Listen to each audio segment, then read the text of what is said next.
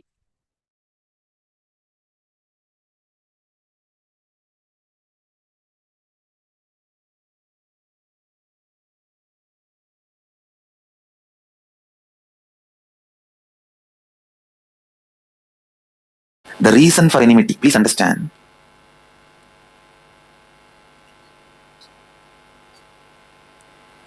Because the delusion you need to handle in life is there is something other than you. Underquote, there is something other than you. Everything exists is you.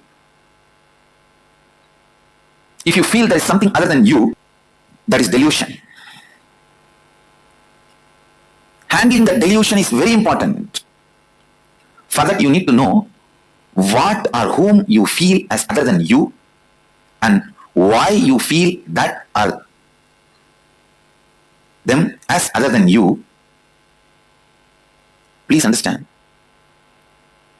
If a bamboo is thrown in the Ganga and the bamboo is floating, it looks like Ganga is become two now, right side, left side. But Ganga never became two. The bamboo makes Ganga look like two. It is always our enmity that makes your conscious Ganga to look you and other. Understand? Digest Advaita more and more into your thinking. Digest Advaita more and more into your words. Digest Advaita more and more in your actions. Every simple digestion means even if you make a very simple decision, I will not use the word I and mine in my words, in my speak. When I speak in my speech, I'll use only the word we, us. Even the simple decision will go on be reminding you, if you take it from the context of oneness. If you take the simple decision from the context of oneness, even the simple decision will go on be reminding you the Advaita. It will go on be reminding you the Advaita. You are all taught wrongly. Arrogance is ego. Showing off is ego. Ego is aggression. No. I want all of you to realize, please understand, showing off, aggression, activism is not or cannot be the hold into the concept of ego.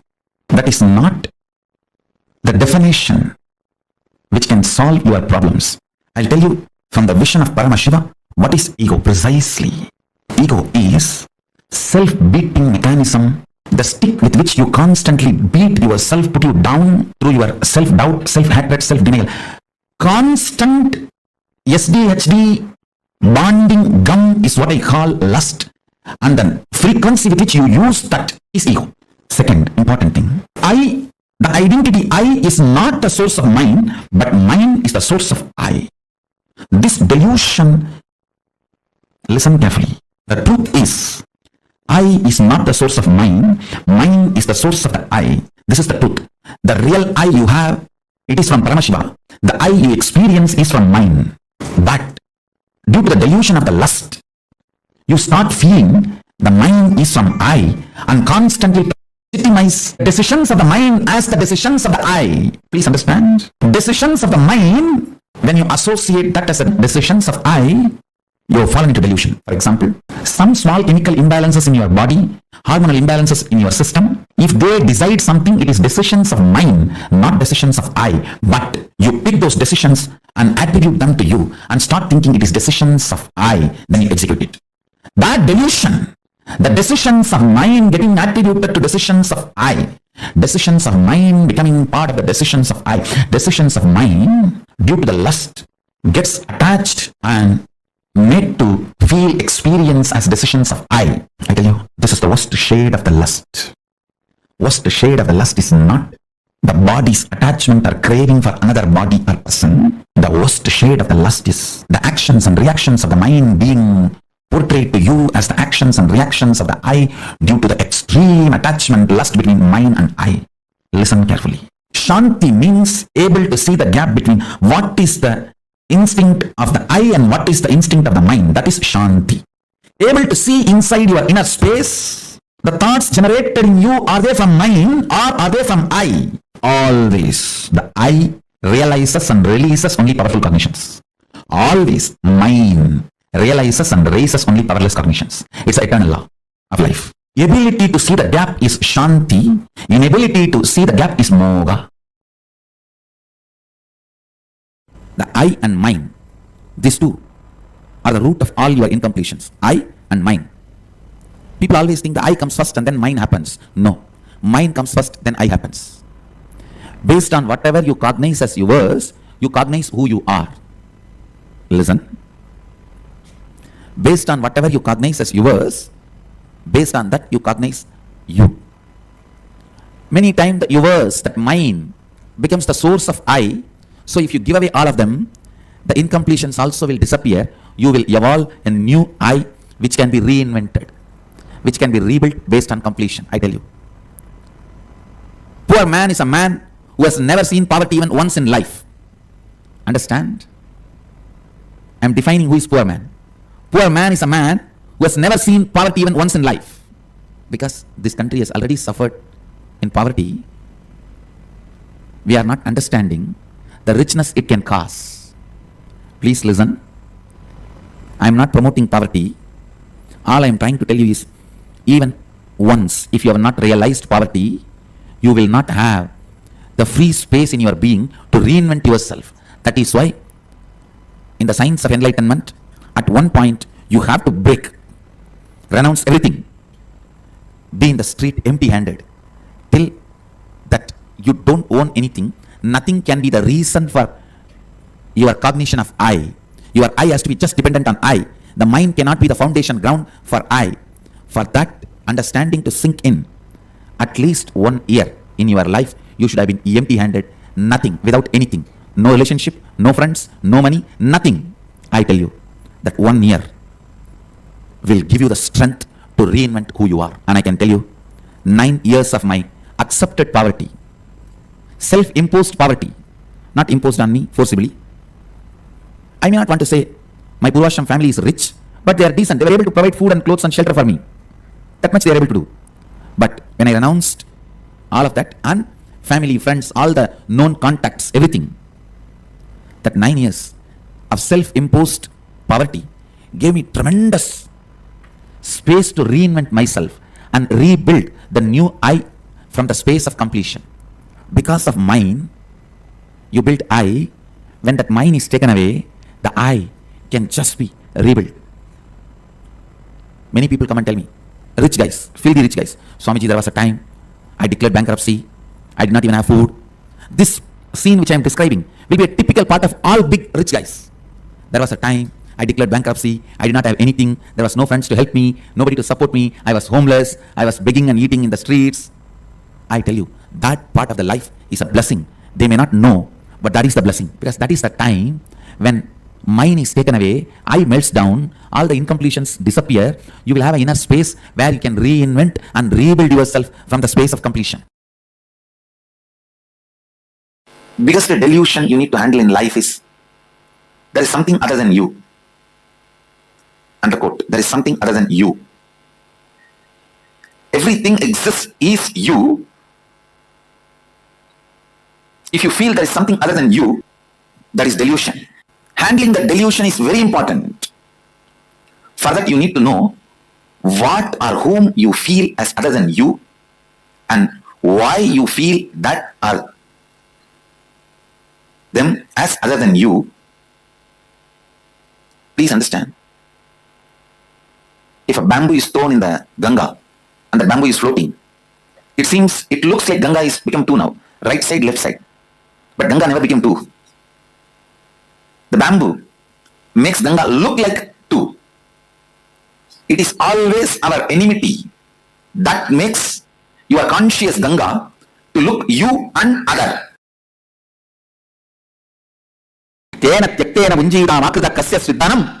Celebrating everything by renouncing everything.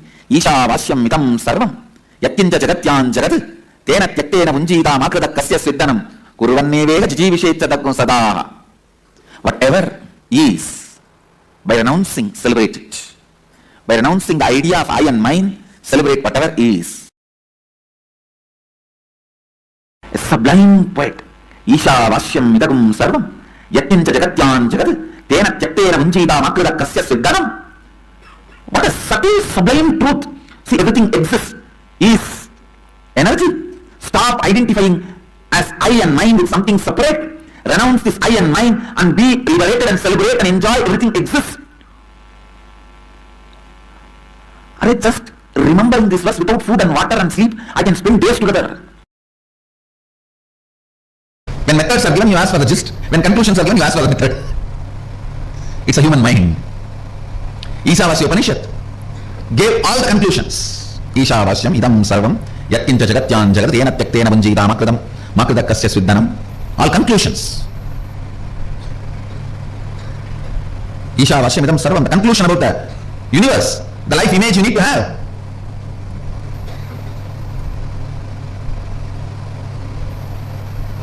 Ishavasyam idam sarvam yatkincha jagatyan jagat tena tyaktena vanjita makridakasya svidhanam means that second statement is the conclusion, the relationship you need to have with the universe.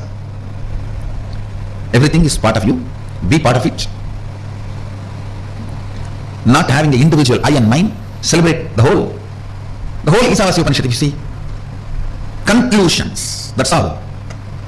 Conclusions. If you just pick up the conclusions declared by Ishavasya Upanishad and start living, cognizing, you are done. Nothing more need to be done. You are Jivan Mukta.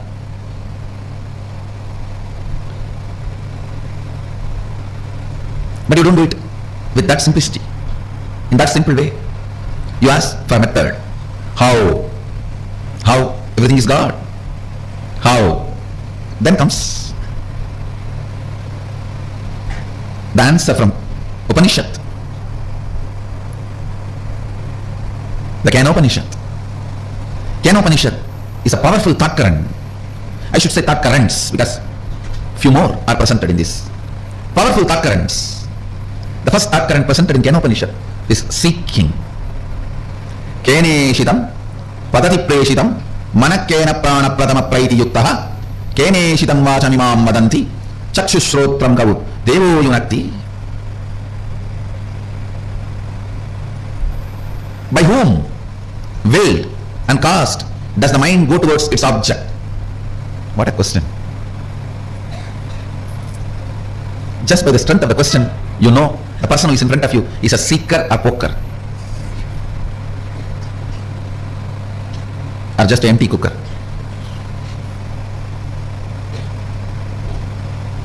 By whom? Keneshitam patati preshitam manakena prana pratama praiti yuktaha. By whom, willed and caused, does the mind go towards its object? By whom, directed and united with which, does the first vital life energy, the chief cause, comes forth towards its activities? At whose will does the speech gets activated and speaks? Enlivened and directed by what luminous divine power?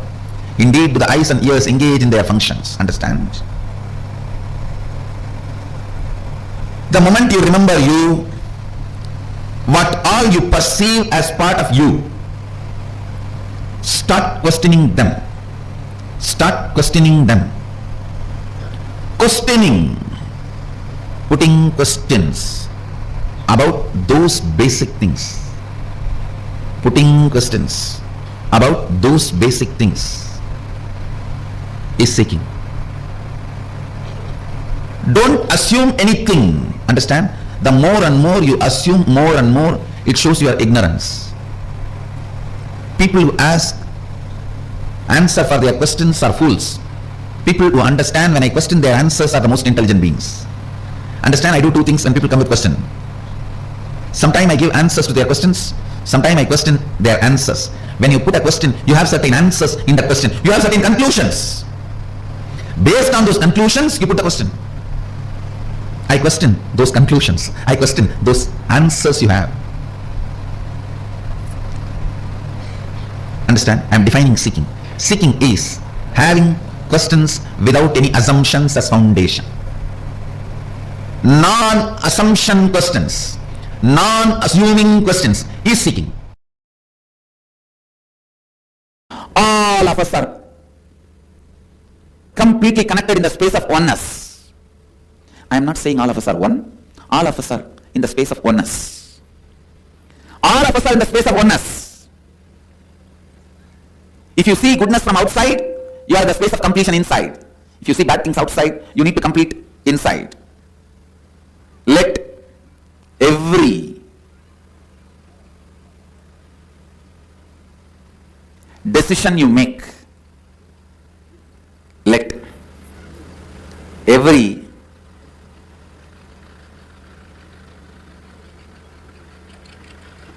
part you entertain, every word you utter, every action you do, let it be based on Advaita. Let it be completely based on Advaita. Understand? Living Advaita means your self-drive, your inspiration, your energy, your experience, your intelligence, everything operates from Advaita, from the truth and fact, sacred secret of the oneness. All of us are interconnected. We are all not islands. These are all fundamental truths. I tell you. When you start unclutching, Kailasa experiences the joy, bliss of your unclutching.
revealed very beautifully in the session about what is I and the mind.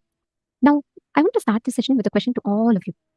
Can I request every one of you to take a few minutes and can I request each of you to share? What do you think? If someone asks you to describe, explain, or tell about yourself, how will you introduce you? Like, what is the definition? Like, for example, if someone asks a person, like, describe about yourself, you'll say, I'm a best musician, I'm a best this thing, I'm a best that. Can each of you take a minute to type out and describe yourself in the chat?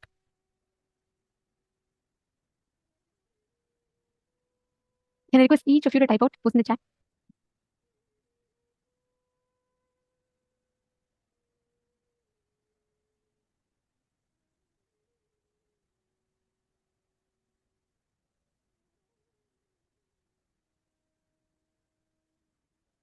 How will you describe yourself? If someone has asked you, if someone has to ask you, like, who are you? Can I request each of you to take a few minutes and type out?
So I see each of you have described different attributes.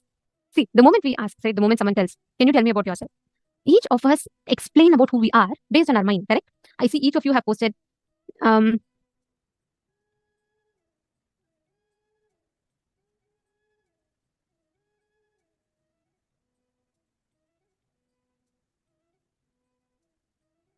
okay, I need to be more healthy. My health is always somewhat good. Okay, see, can I request each of you to describe? Mavalini Subhay has posted, I'm a simple, humble human being. Okay, then come on, everyone else, how will you describe yourself? If you have to tell about yourself to someone, right? How will you describe about you?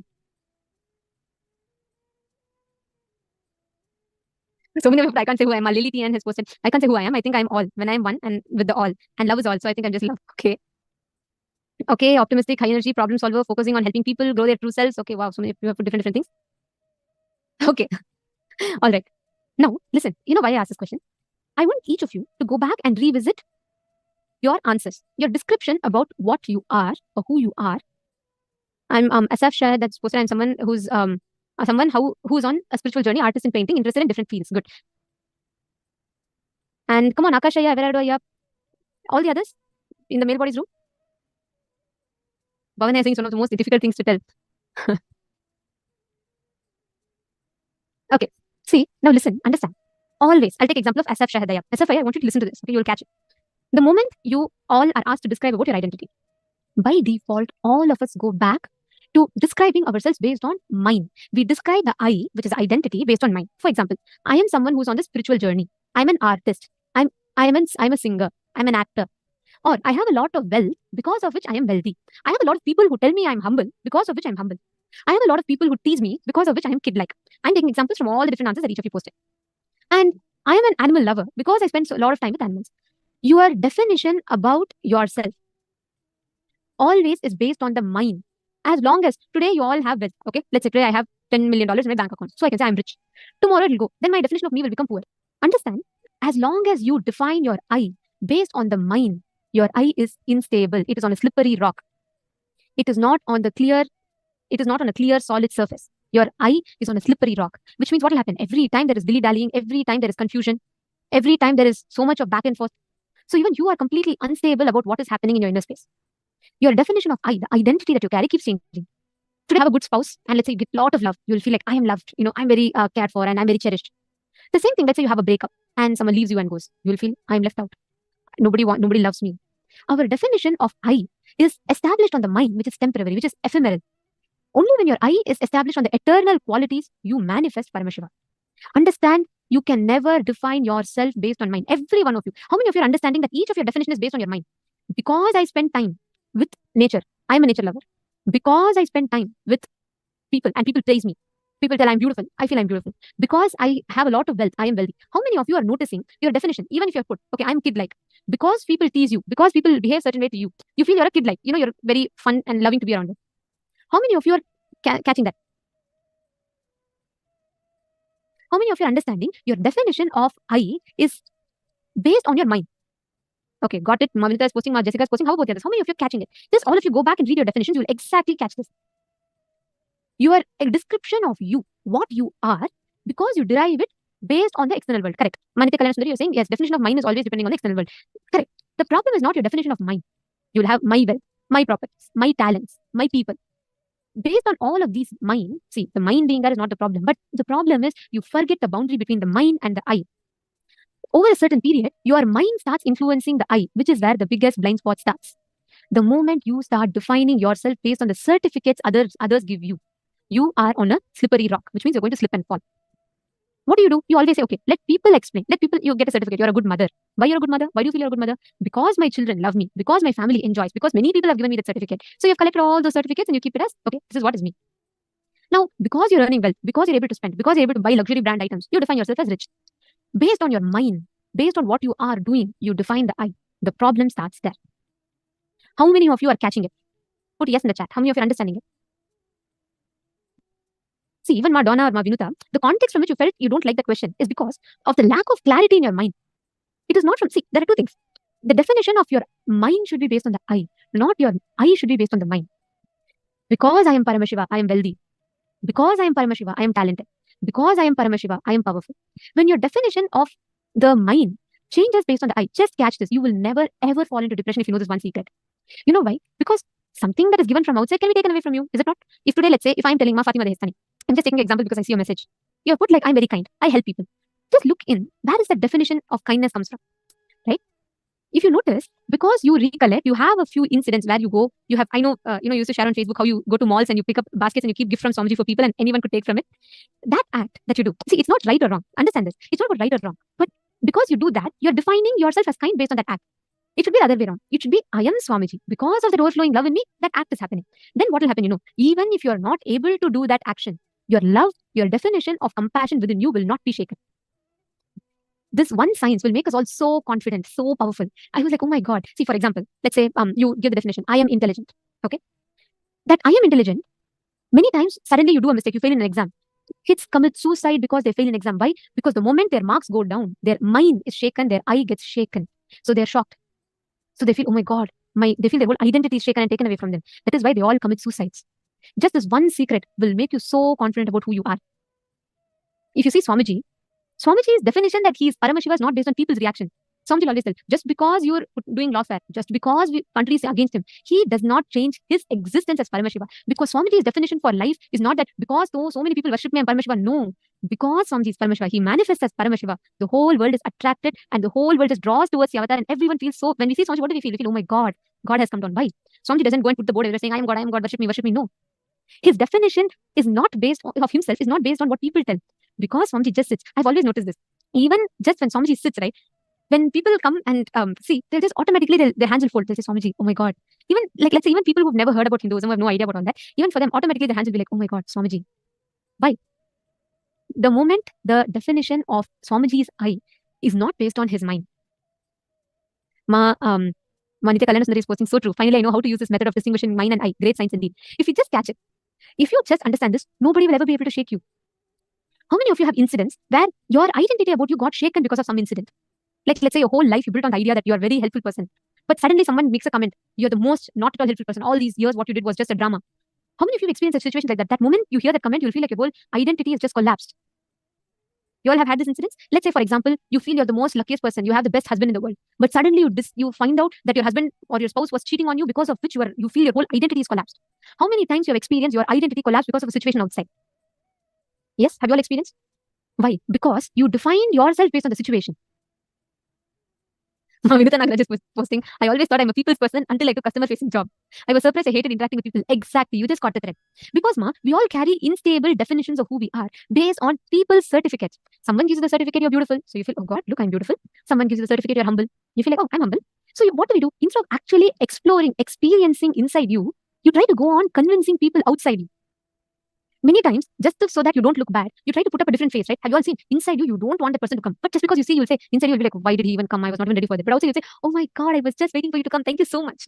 Right? Why do we start that hypocrisy? Because the definition of our I and mind are always in conflict. Always we do this role reversal. We define the mind based on the, we define the I based on the mind.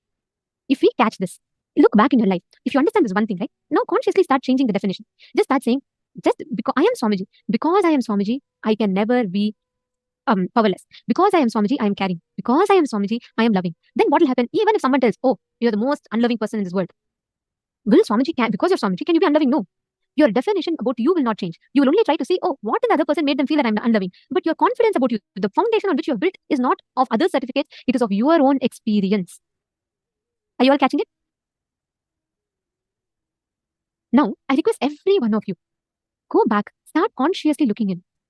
What exactly is your definition of you? What are you defining as you? Is that based on your mind? Is that based on your I?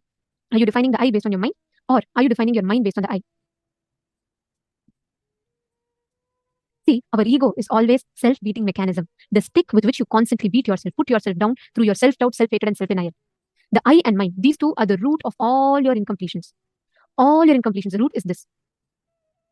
The moment you understand, when the mind happens, see, the I comes first and then mind happens. No, that is not true. Mind comes first and then the I happens. From our young age, we say, my family, my mother, my father, based on which you slowly start building the identity about you.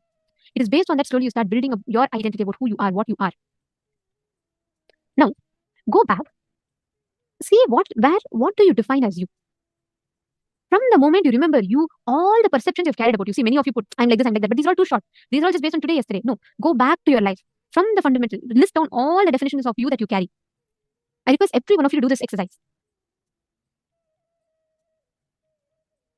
Exactly. See, Nithyananda is asking, I never know what I am. I always feel I can be anything, depending on situation. How do I differentiate between me and I? Beautiful question. See, first thing, understand, your definition of I cannot change based on situation. The very fact that it's changing based on situation means what? You're on a slippery rock again. So what will happen? Your identity is unpredictable. Imagine, if you know where the train is going, you can get into the vehicle. But can the driver of the train say, I don't know where the train is going?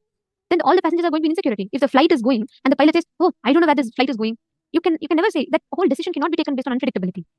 Understand? All the decisions you make in your life about you is based on the definitions you carry about you.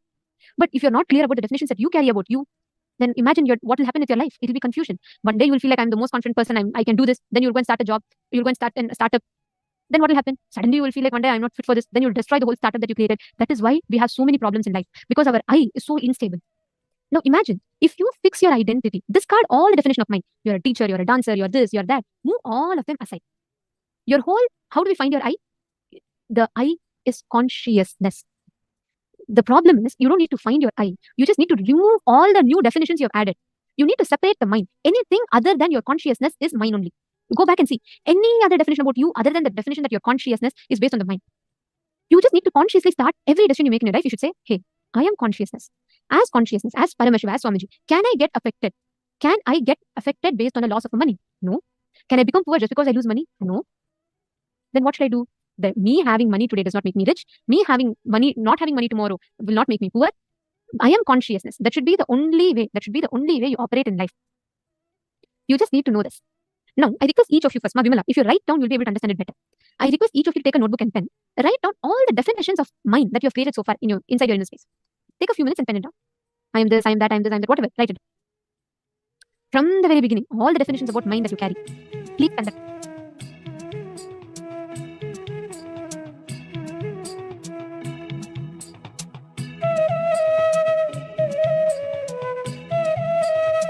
Can I request each of you to please write down?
Yes. Have you all finished writing? Actually, this one exercise, just doing this one exercise and understanding the difference between the I and the mine and all of that, it will completely change. It'll make you completely like a different personality. It'll make you a confident being from your inner space.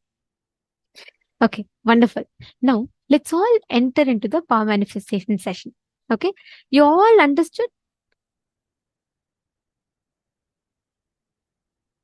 Lily Tian. Ma Lily Tian, where are you from?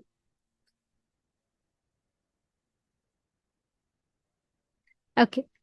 What is consciousness? Ma Nitya. Sorry, just can't see your name.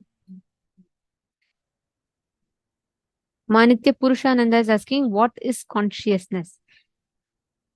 Something which cannot be defined. Anything which you define with becomes an attribute of it is consciousness.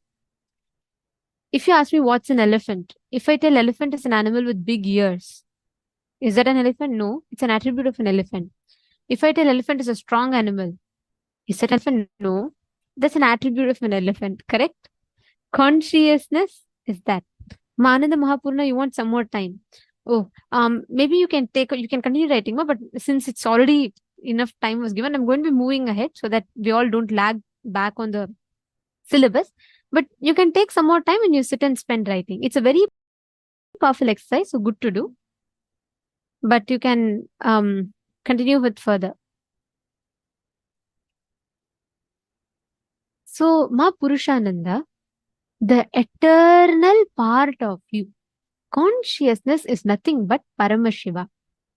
Consciousness is the ultimate divine, which is you, which is me, which is all of us. The unit principle based on which the whole universe is made of. Let's say, for example, I take clay. I make Ganesha with clay. I make a doll with clay. I make Barbie doll with clay. I make palace with clay. I make temple with clay. I make a terrace with clay. I can make any of this sculptures. But whatever said and done, people might go and worship the temple, people might play with the Barbie doll, people might hate the terrace. But whatever said and done, the fact that everything is made of the same clay does not change. The problem is the moment that if the terrorist starts thinking he is not the clay, he has independent intelligence, he is by himself, and he starts acting violently. That is a story of all of us. So consciousness is our true nature. Identifying it is our purpose. Okay, now I'm going to ask all of you. Can I ask each of you to connect to one partner for manifesting this power? Come on, can I request each of you to do this? Can you all connect within the Zoom chat itself? Please connect. Ma Ananda Mahapurna, Ma Irene, Ma Janani Ramaswamy, Ma Bhovati Ramarup, Nithyanandam, Ma Virupaksha. Can I request each of you to connect to a partner in the chat? Ma Purushananda, Ma Diana Spillav. Ma Diana Spillav, you and Ma Purushananda can connect.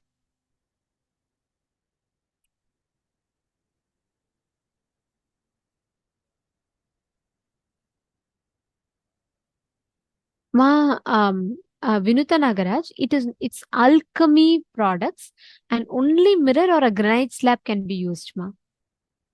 So if you all have an energized mirror or a granite slab, only few objects, you know why it is used? Because only those objects can hold the energy.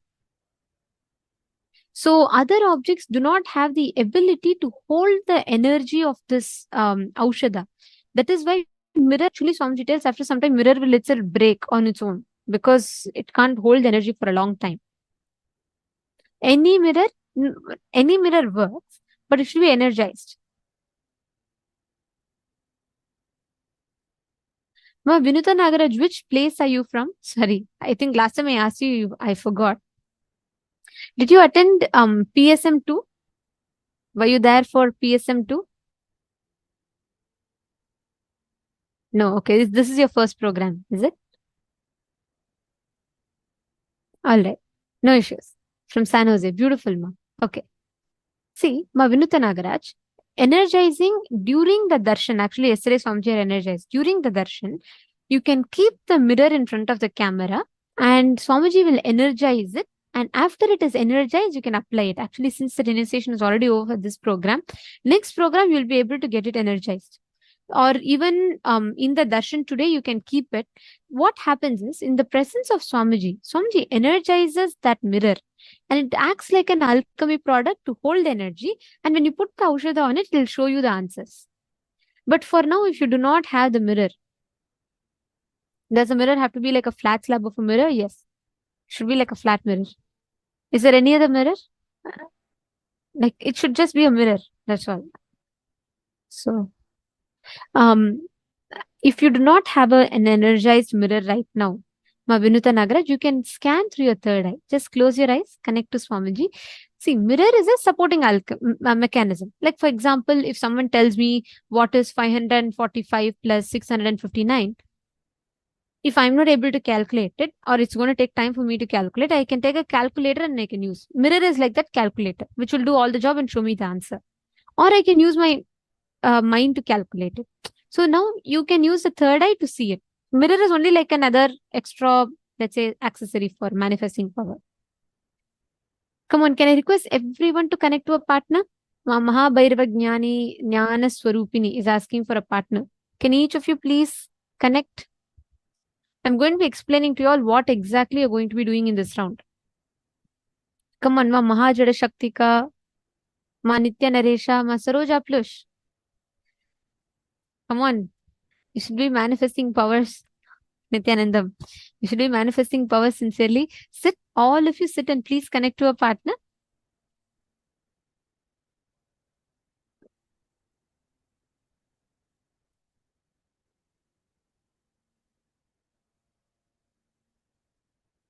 Come on, Akash Jaranamasaya. I see Laurel and King Zing Wong. Can I request all the male bodies also to please connect? Take a few minutes. Kulbhushan Tomaraya and Lauren L. Lauren L. Nithyanandam Sanjay Oriyaya. Could you all please connect with a partner here? We have Akash Jaranamasaya also, who's asked for a partner. Please, could you all connect to a partner, please?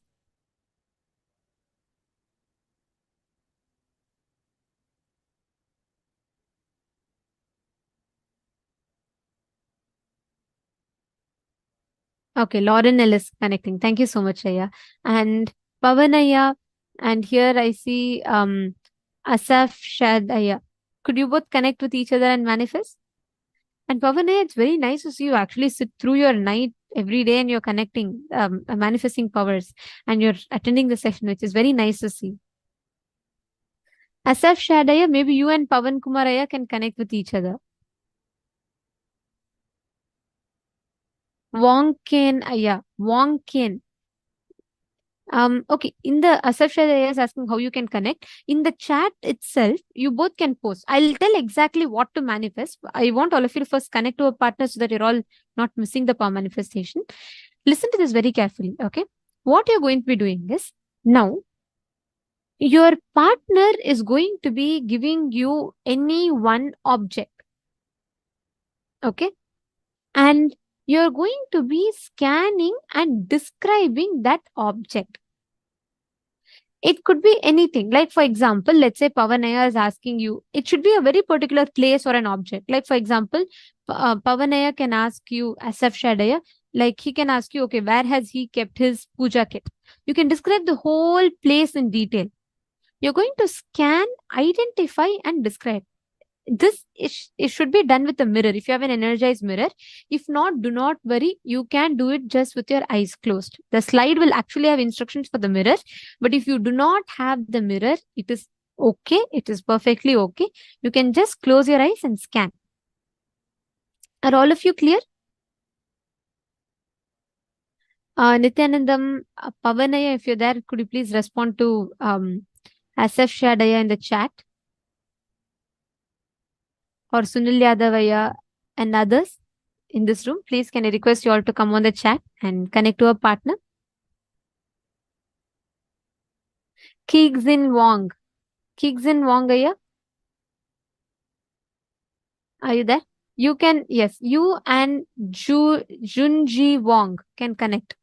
Kigzin Wong and Junji Wong. You both can connect with each other and manifest.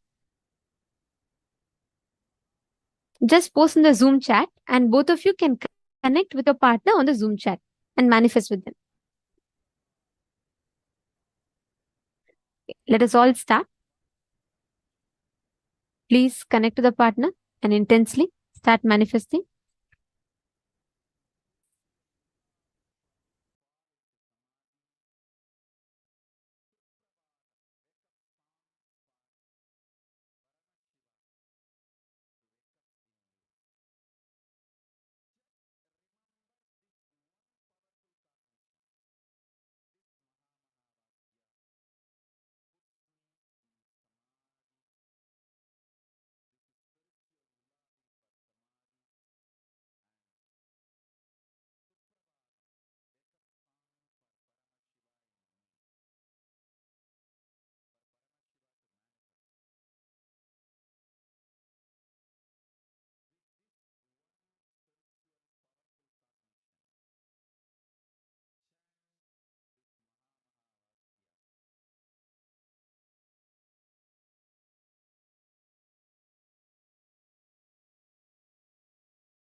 Paramashivoham.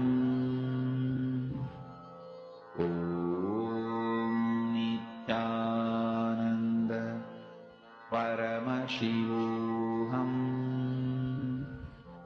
Om Nithyananda Paramashivoham. Om Nithyananda Paramashivoham. Om Nithyananda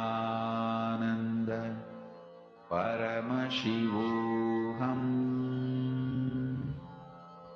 Om Nithyananda Paramashivoham. Om Nithyananda Paramashivoham. Om Nithyananda Paramashivoham. Om Nithyananda Paramashivoham. Om Nithyananda Paramashivoham. Om Nithyananda Paramashivoham. Om Nithyananda Paramashivoham. Om Nithyananda Paramashivoham. Om Nithyananda Paramashivoham. Om Nithyananda Paramashivoham. Om Nithyananda Relax. Paramashivoham. All of you can relax.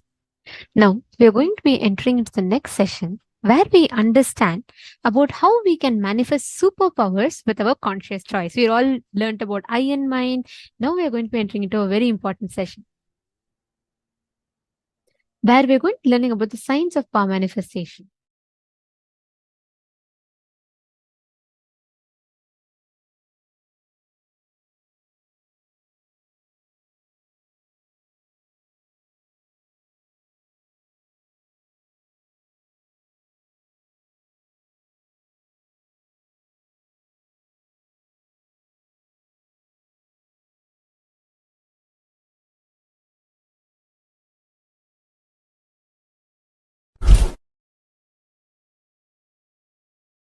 Understand, I will reveal three important words and the truths.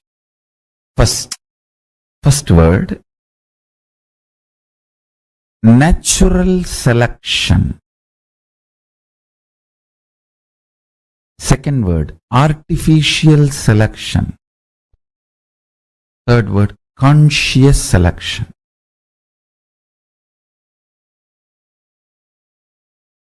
In evolution of life, fish becoming tortoise is an example for this conscious natural selection process. Second, conscious artificial selection. Example for this is human beings breeding various types of dogs, various breeds and varieties of dogs. First,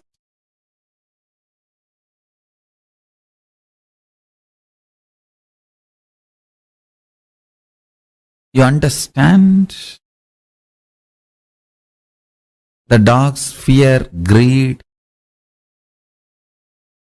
and intervene artificially in its natural flow of life,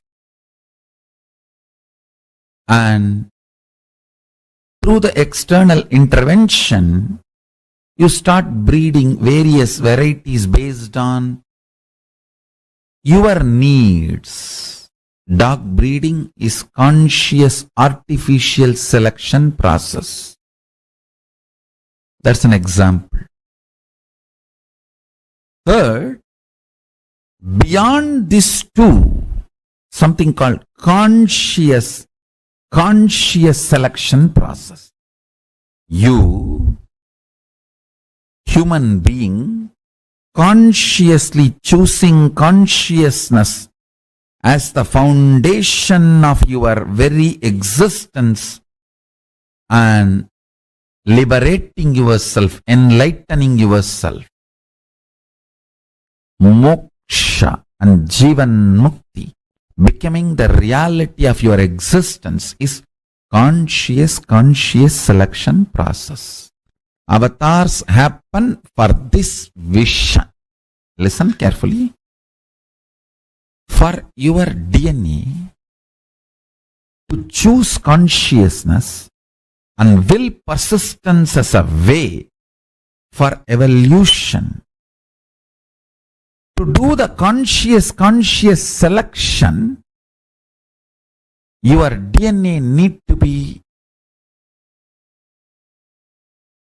introduced to its higher possibility. If your DNA decides to do conscious selection and decides to evolve its DNA through the mutation, through will persistence, where it is going to land, what it is going to achieve, your DNA need to be told about the end result. That is why an incarnation happens to inspire your DNA to go through the conscious selection process. Understand? I wanted to tell you one more thing. Don't even expect lubrication. The 3 levels of evolution. Understand? Every day your lifestyle directly affects not just your muscle memory and biomemory, your very DNA.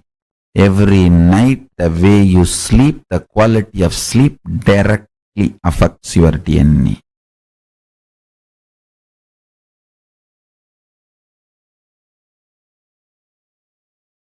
You need to understand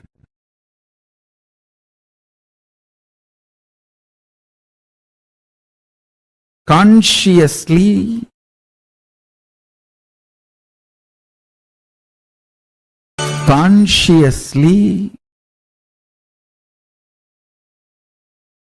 day in and day out choose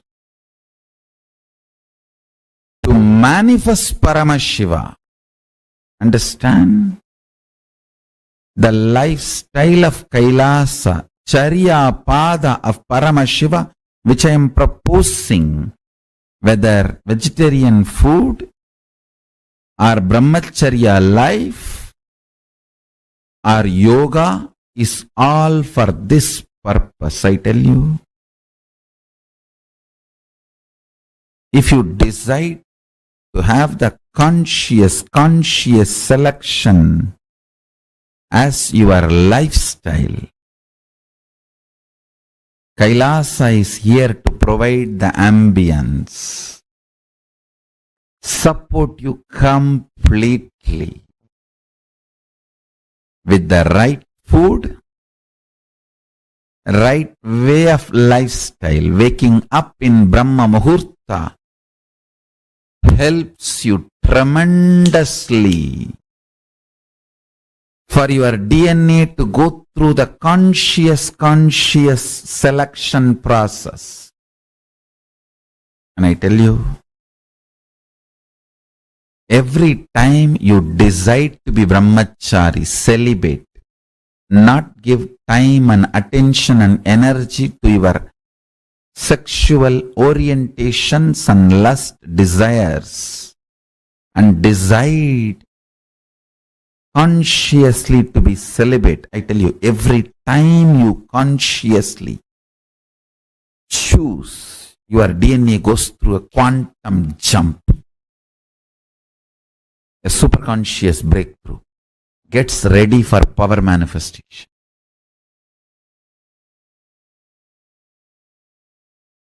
Especially with this powerful cognition, with this understanding, if you choose, I am choosing now brahmacharya, celibacy, because I want my DNA to have a conscious selection process and go towards Paramashivatva, Paramashiva. With my will persistence, I am proceeding. Let my muscle memory, biomemory, very DNA have the superconscious breakthrough and manifest powers, state, space, powers, being, superconsciousness of Paramashiva. Understand? 3 ways of life. Evolution. 1. Natural selection. A fish becoming tortoise, tortoise becoming pig, and that's natural selection. Then artificial selection. Human beings breeding dogs. Then conscious selection. Understand?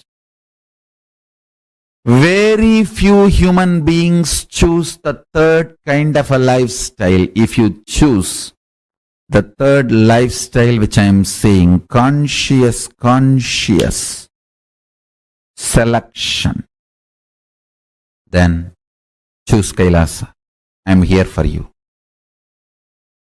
Choose Kailasa. In Kailasa, every instruction, every lifestyle you are expected to live. Waking up in Brahma Muhurta, brushing your teeth with a neem stick, or haritaki powder, or charcoal powder, or salt.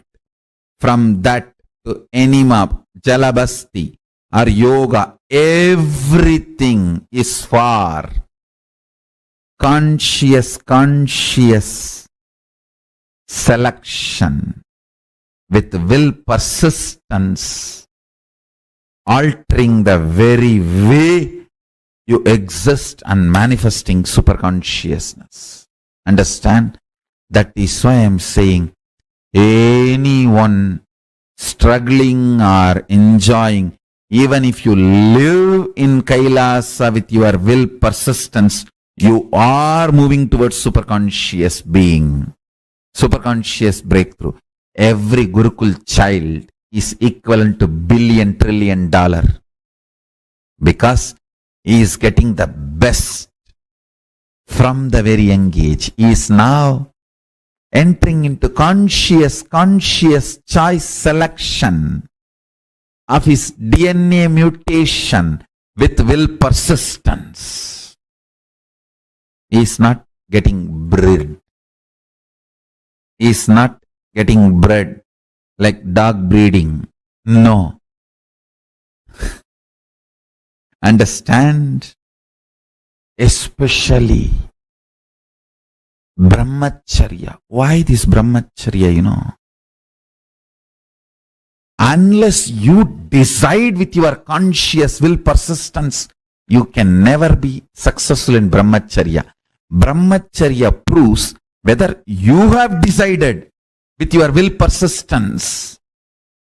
Even your decision to practice brahmacharya proves the strength of your conscious choice and your will persistence, your decision Nobody else has brainwashed you. You can never practice brahmacharya through brainwashing.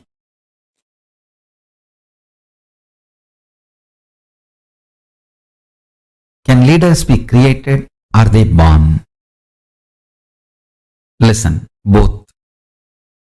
Let me define leader. Leader is a person who can manifest his conscious decision with the will persistence and manifest it as reality in the real life by giving a conscious breakthrough to his own DNA through quantum leap from the normal natural selection process and lead his life is a leader. Let me repeat. Your DNA goes through a natural selection process called growth. Leader is a person who can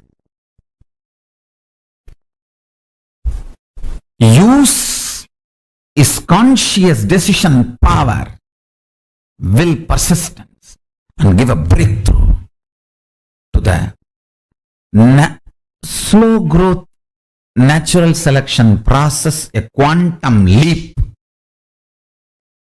manifest what he wants as a reality in his life. Is a leader. If your conscious decision, will persistence decides you are a leader, you want to be a leader, you are going to manifest what do you want.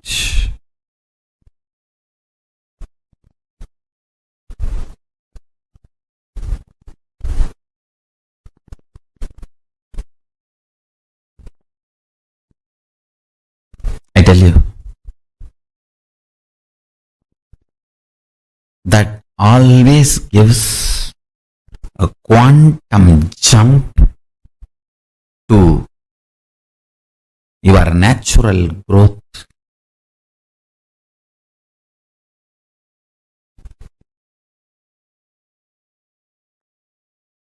Natural selection process. I really want all of you to understand. I really want all of you to understand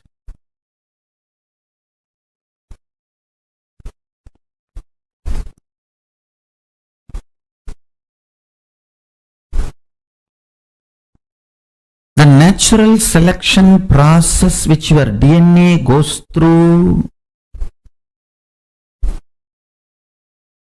That slow growth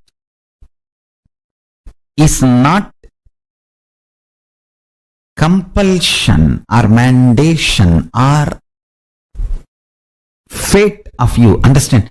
Till you use the conscious decision power, it can be fate. Once you decide to use the conscious decision power, you can just alter, change, delete, rewrite anything you want. Anything you want.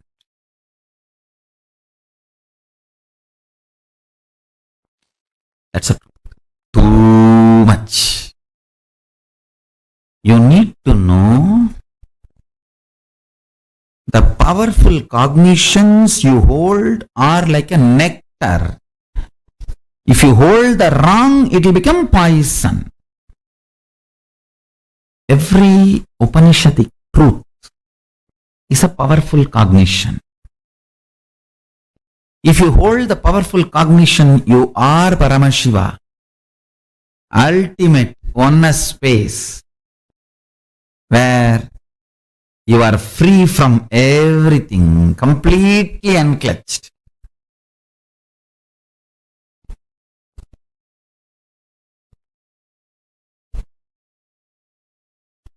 Manifesting Mahat Tattva, Mahatattva, manifesting macrocosm. Universe comes out of you, lives in you, relaxes in you. Universe comes out of you, rests in you, relaxes in you. Hold the truth. Hold the truth of enlightenment. Hold the truth of enlightenment. Hold the experience of powerful cognitions in your being. I tell you, when you hold a powerful cognition in your being, I am Paramashiva, use that consciously and break your tiredness, boredom, sadness, depression, blind spots, reasonless guilt, reasonless feeling low, all this stupidity.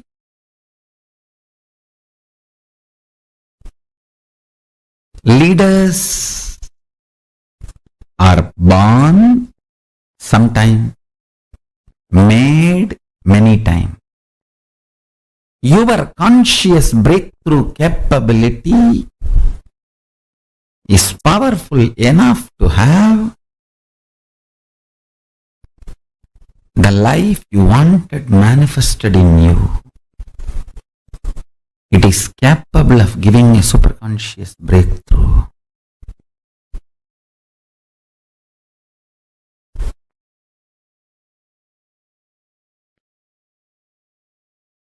Understand our Vedas and Agamas, Dharmashastras. In every level they teach you how to hold the powerful cognition and manifest leadership consciousness in you. You should know Advaita is not something like a remote possibility you will practice later on. No. It is as simple as having a morning breakfast. You can get enlightened by holding the powerful cognition before your next breakfast. How the death is possible every minute, enlightenment is possible every minute.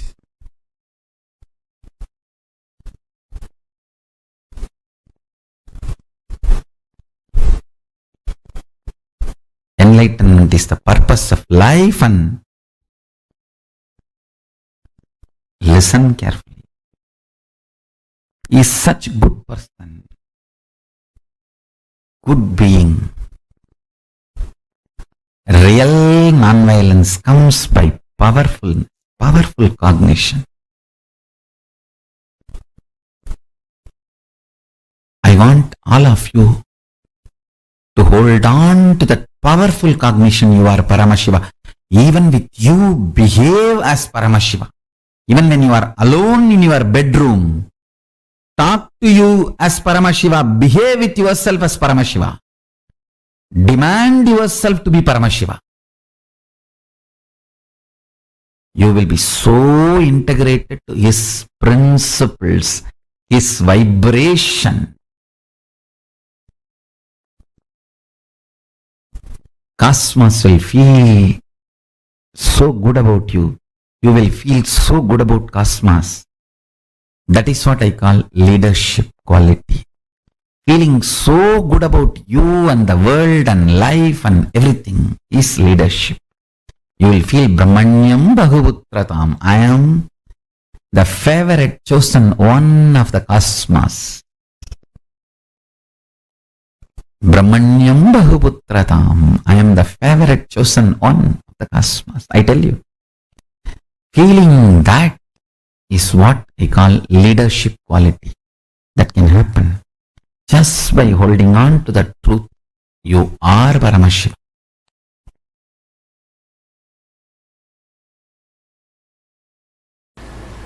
Actually, the way I was manifesting powers, we got little stuck. Why, most of you guys are already corrupted by the Western logic Vatavarana.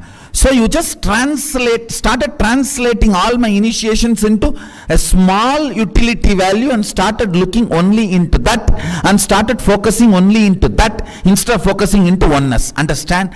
I am not alternative lifestyle for you. I am oneness for you.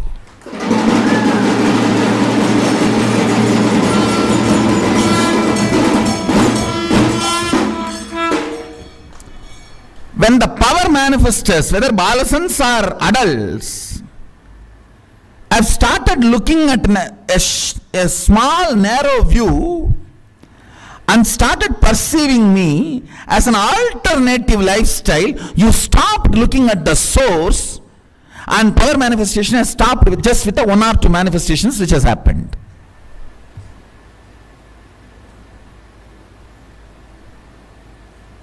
I don't know how many of you are understanding. A tree is beautifully coming. First the fruits are happening. The first flowers are happening. You eat few flowers, so tasty, and you pluck all the flowers. How will the fruit come? So when I initiate you into length, your ability to solve all the logic questions is one flower. But you are so glamored about the flower, entertained about the flower, engrossed into the flower. You forgot the root. When you forget the root and remove the flower from the source, how can fruit happen?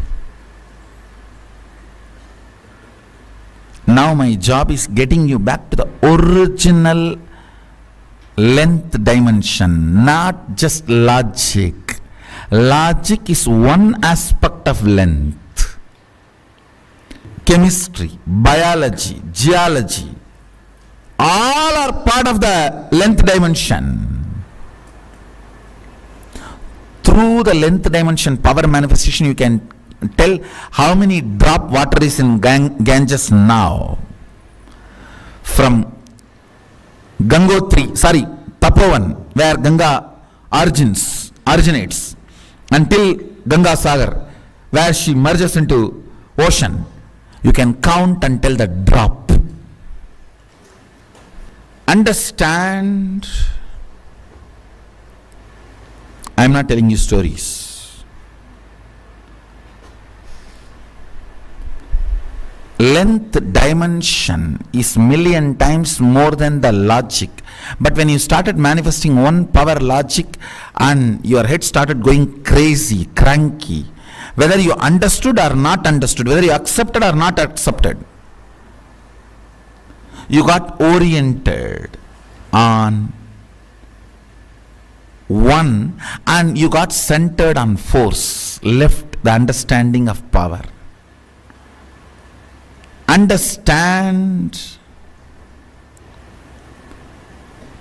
as long as powers are side effect of you, you are Shiva.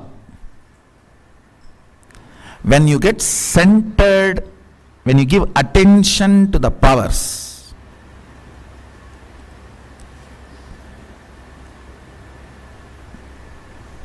gone.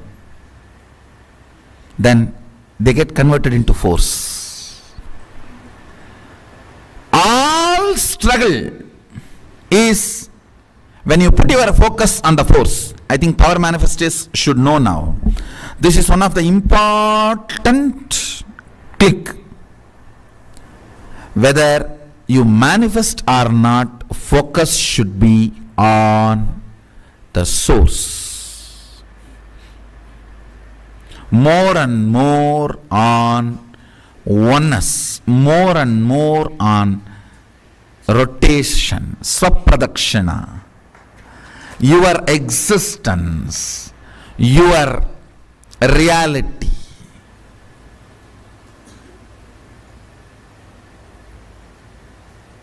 It should be on this, then this will automatically happen.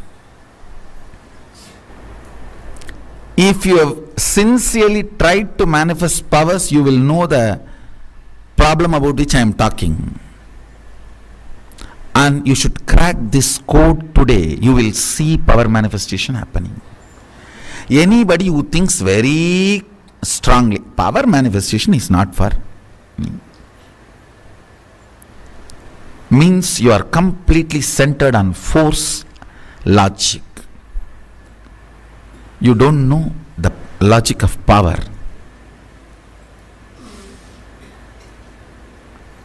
Or you think, I will not be able to know, which is also not right.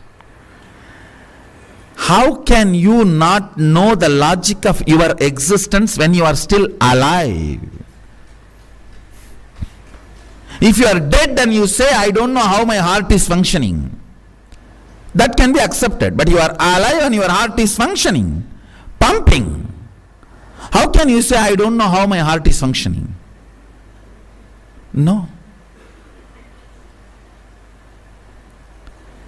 When you are alive, you may not know. You can't say, I will not be able to know. How many of you come to the conclusion, power manifestation is not for me, I cannot manifest? Now drop, today understand. Focus on the happenings of inside when you declare oneness. The fears rising, anxiety rising, inability rising, all your past failures rising, frustrations rising. Focus there.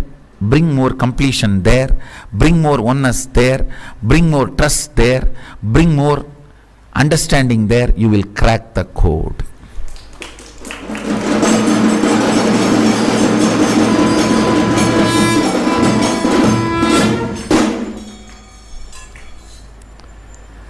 Crack the code.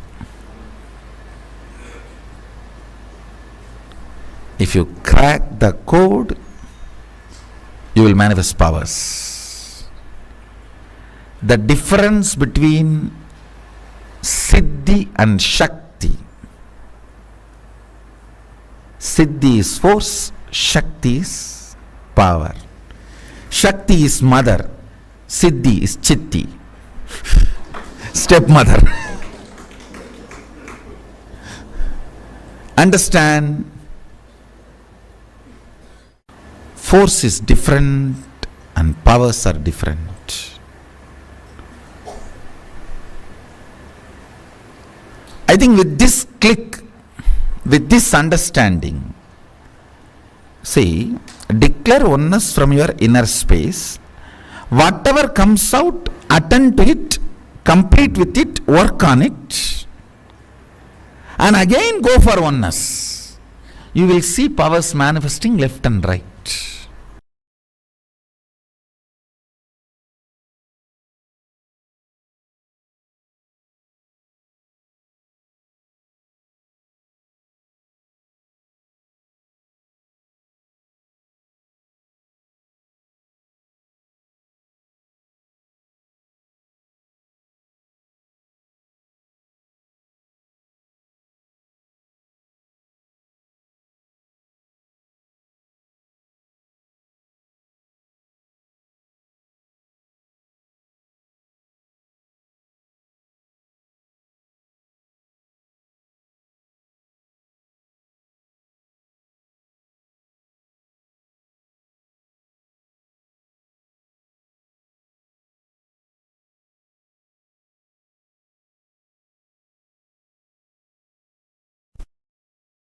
Leaders are born sometime, made many times. Your conscious breakthrough capability is powerful enough to have the life you wanted manifested in you. It is capable of giving a superconscious breakthrough.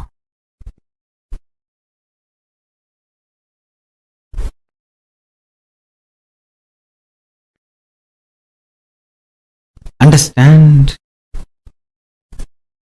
our Vedas and Agamas, Dharmashastras. In every level,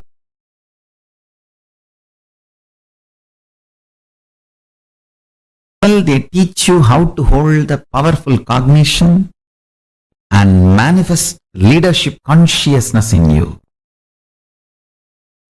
You should know Advaita is not something like a remote possibility you will practice later on. No. It is as simple as having a morning breakfast. You can get enlightened by holding the powerful cognition before your next breakfast.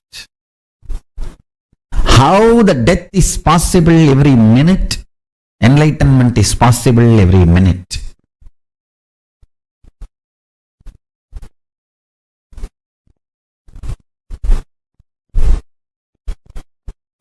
Enlightenment is the purpose of life, and listen carefully. He is such a good person, good being. Real non-violence comes by powerful cognition. I want all of you to hold on to that powerful cognition. You are Paramashiva. Even with you, behave as Paramashiva. Even when you are alone in your bedroom, talk to you as Paramashiva. Behave with yourself as Paramashiva. Demand yourself to be Paramashiva. You will be so integrated to His principles, His vibration. Cosmos will feel so good about you. You will feel so good about cosmos. That is what I call leadership quality. Feeling so good about you and the world and life and everything is leadership. You will feel Brahmanyam Bahuputratam. I am the favorite chosen one of the cosmos. Brahmanyam Bahuputratam. I am the favorite chosen one of the cosmos. I tell you. Feeling that is what I call leadership quality. That can happen just by holding on to the truth. You are Paramashiva.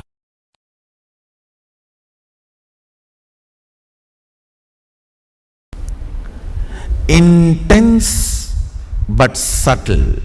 Listen.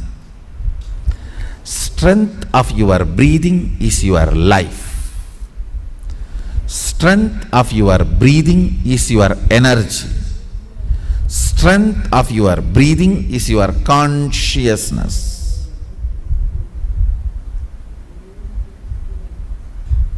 Strength of your breathing is your attention span.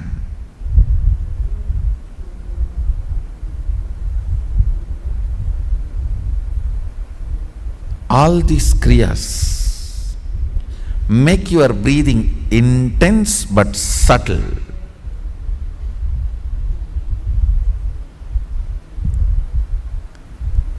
When your breathing is made intense but subtle,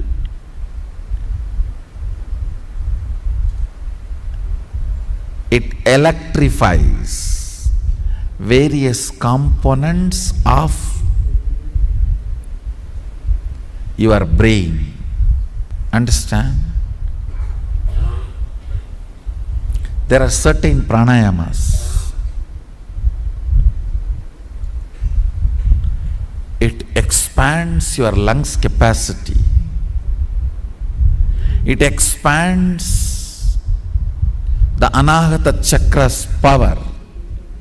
Means ability to include large number of people in you without judging. Understand?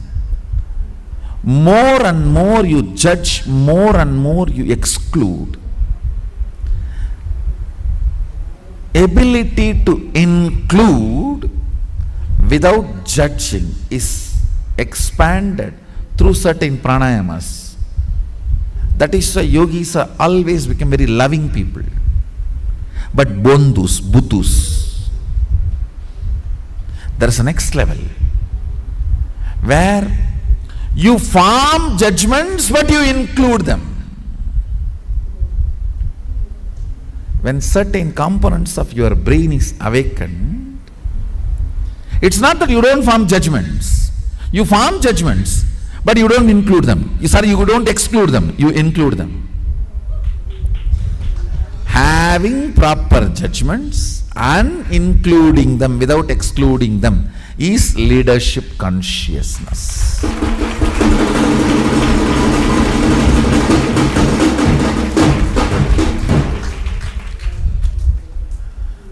Not having judgments, just including them, you become such fool. Foolishness is not Bholenatha, understand. Sadashiva's name Bholenatha does not mean he is fool, no.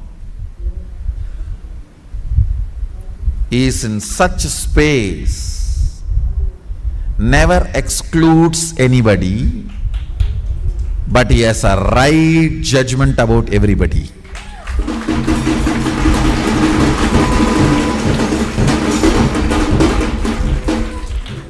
Never excludes, but has right judgments. If you exclude because of judgment, you are violent. You will be lifeless. If you include without judging, you will be fool, getting exploited, cheated, finally destroyed.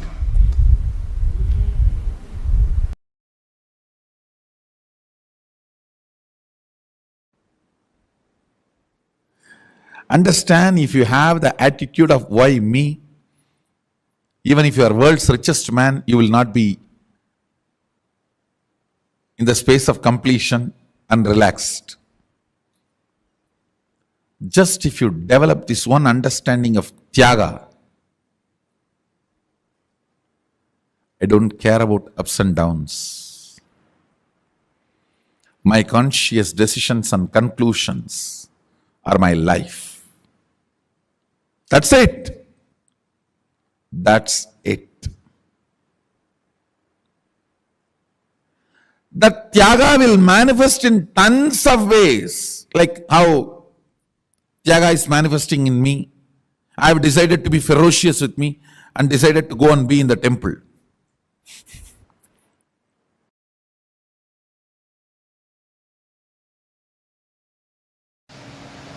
Whether it is small or big, only if you make decisions for yourself, you will be complete.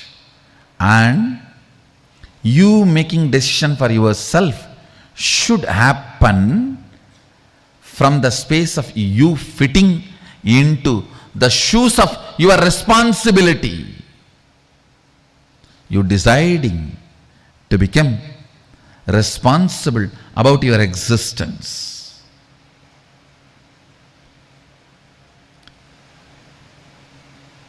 Understand,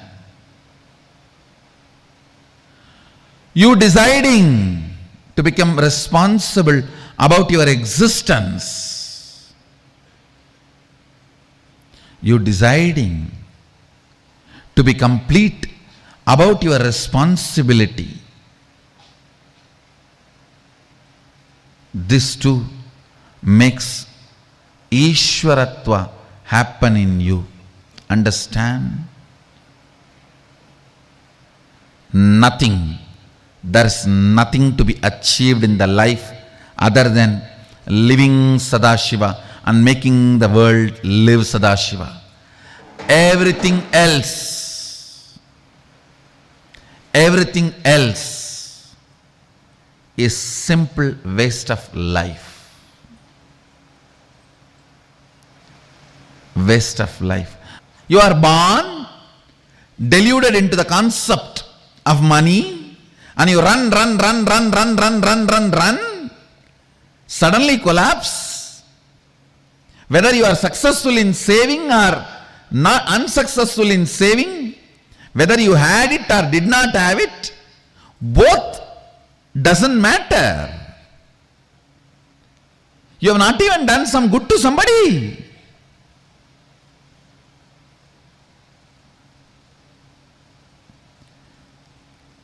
Delusion covered by delusion.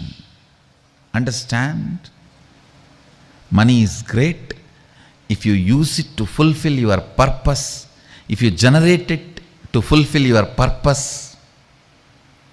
But without a purpose of life, money, relationships, people, influence, everything is delusion.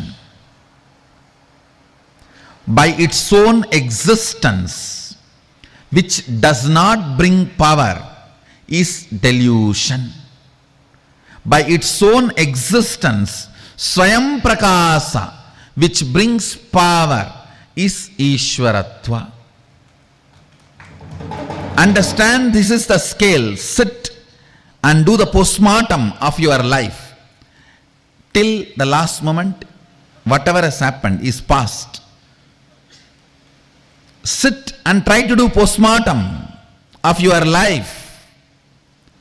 What is the component of me which does not empower me by its very existence? What is the component of me which empowers me by its existence? Purpose always empowers you by its existence. Infrastructural support never empowers you by its existence. It can empower you only if it is added to the purpose. Purpose is the one, everything else is zeros. All zeros will have value when the purpose is added to it.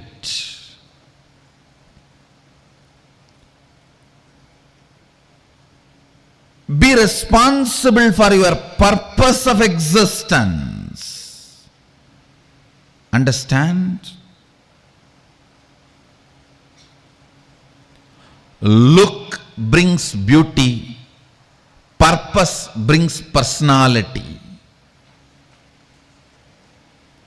Look brings beauty, purpose brings personality. Beauty can never be permanent component of your life. Personality can be the permanent component of your life.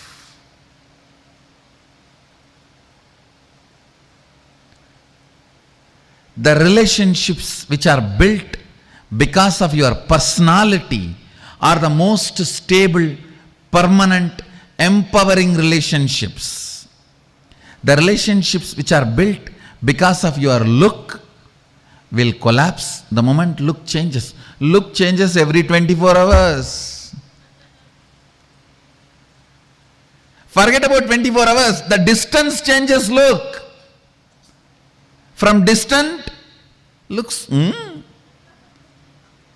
just the reduction in the distance takes away the look. So all look-based relationships, look-based decisions will bring powerlessness and instability into your existence. That is choice. Listen, all these words understand. Choices, multiple choices, look-based decisions, unstable relationships. All these words, somehow it will be connected. Infrastructure without purpose, influence without purpose, money without reason, all this can go on stealing your life because it is delusion. It will show as if you have something, but you don't have. you don't have. Purpose. Purpose. Purpose. Responsibility for your purpose. That empowers you, I tell you, next secret. All this delusion, the Maya, has no life. Purpose and responsibility for the purpose as life. If the life starts happening, all this just follows you.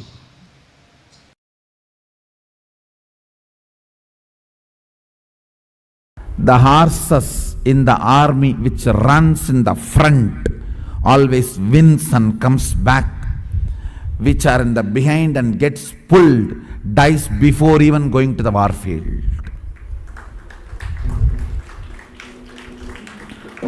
Horses in the army which runs in the front, goes, wins, comes back. The horses which are behind gets dragged and pulled, does not want to come, dies before even going to the war field. Are you going to be the horses in the front or in the behind getting dragged, pulled? I tell you, life is Kurukshetra.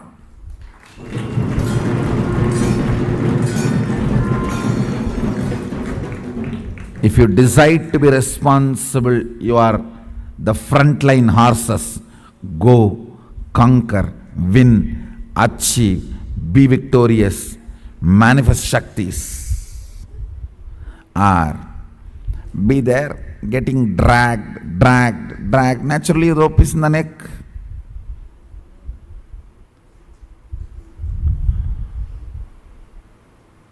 Pulled, dragged. Death before even reaching the war field. Unit of life is responsibility. Based on the responsibility you cognize, powers are manifested in you. Understand? Not the cheating. In responsibility also you have an inner image responsibility separate, outer image responsibility separate. Outer image responsibilities, everyone should become Sadashivatva. Inner image responsibility, let's have a big beach house and vacation house and sleep.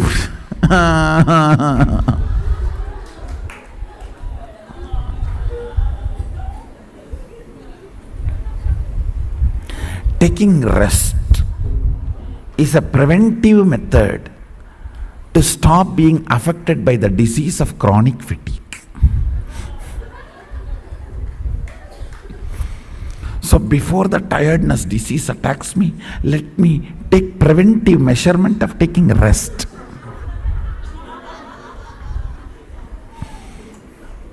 Why are you sleeping whole day? Tiredness disease may come to me. What will happen?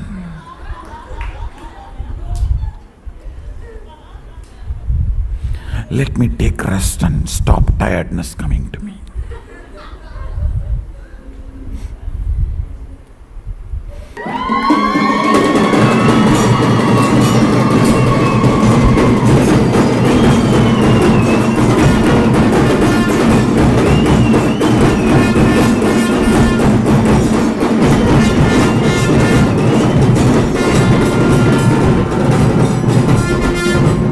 Tongue filled with his name and nose filled with his smell,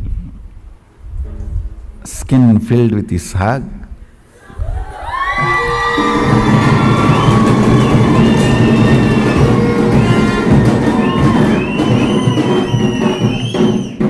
Emotions filled with emotions.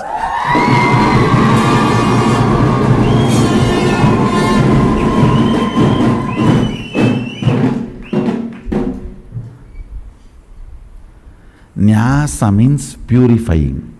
That is why Anganyasa, Karanyasa. Sannyasa means purifying everything. Sarvanyasa is sannyasa.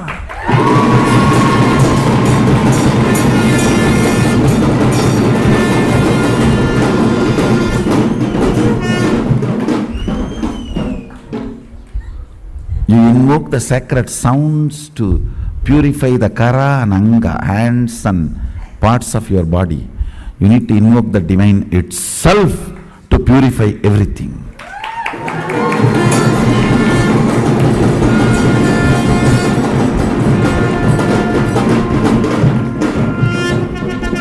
Your will filled with his responsibility.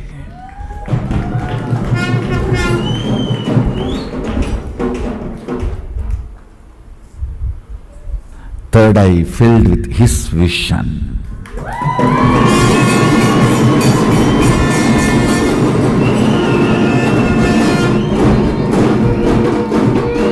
Two eyes filled with his vision. Third eye filled with his vision. Two eyes filled with his vision. Third eye filled with his vision.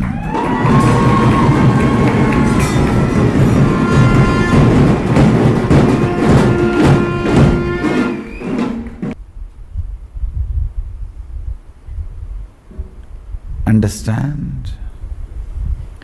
Essence of today's satsang. Responsibility makes Shava into Sheva. When Shava flows as Shakti, it becomes Sheva.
Swamiji just revealed about leadership consciousness, the understanding of what real leadership is.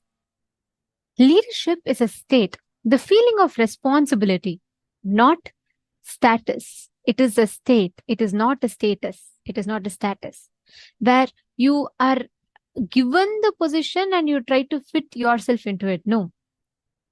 Leadership manifests in you when you feel responsibility overflowing through you, compassion overflowing through you.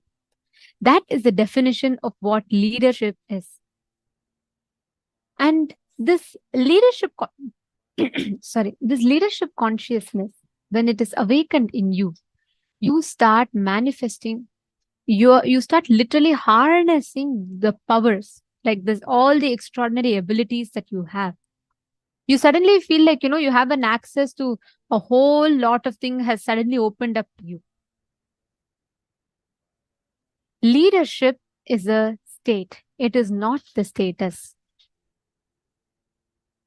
What you need to do, what you need to create, how you manifest the reality in front of you, all of this will be completely different. The moment you just understand and redefine, take your definition of leadership. I have the right definition of leadership in you.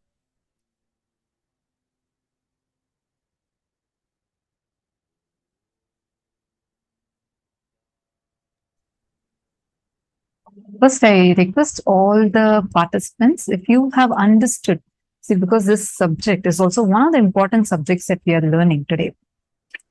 How many of you really want to become a leader in whatever you are working on, in whatever projects or your life, in whichever aspect of your life? How many of you want to experience leadership consciousness? It's not the position. It's not the power. It is the consciousness, as Swamiji is beautifully explaining. It is the consciousness that we carry, the responsibility that we carry. That makes one as a leader. How many of you here want that leadership consciousness to be awakened in you?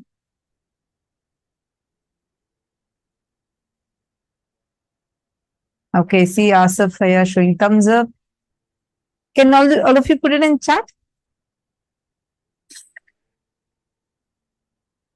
We have like a lot of Zoom rooms. It's a little difficult to see our video reactions. So I request if you all could just put it in chat. How many of you want it? Okay, I do. I want it. Okay, great. Wonderful. So now that each of you who have posted, see, first and foremost thing, for building the leadership consciousness in you, you need to stop being afraid of your bigness. Understand, we are never afraid of our smallness. It's never we being afraid of how, I would become poor, or I may become powerless, I'm a weak person. You're actually never afraid of your smallness. We are instead afraid of our bigness. You need to start expanding yourself with responsibility. That is what is going to really, really awaken the leadership consciousness in you. Many of you are understanding this. And can I request all of you, take a moment now and please post in the chat, what did you understand from this session?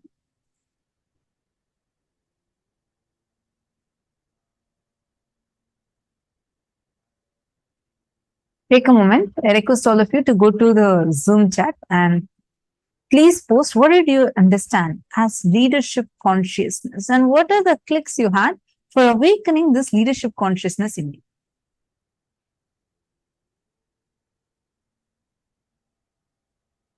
See, you need to first of all cognize and understand what is the meaning of this leadership consciousness and how this leadership consciousness can be awakened inside of you by simply you deciding to take responsibility. Responsibility, usually we all consider it to be more of a duty. Duty is different, responsibility is different.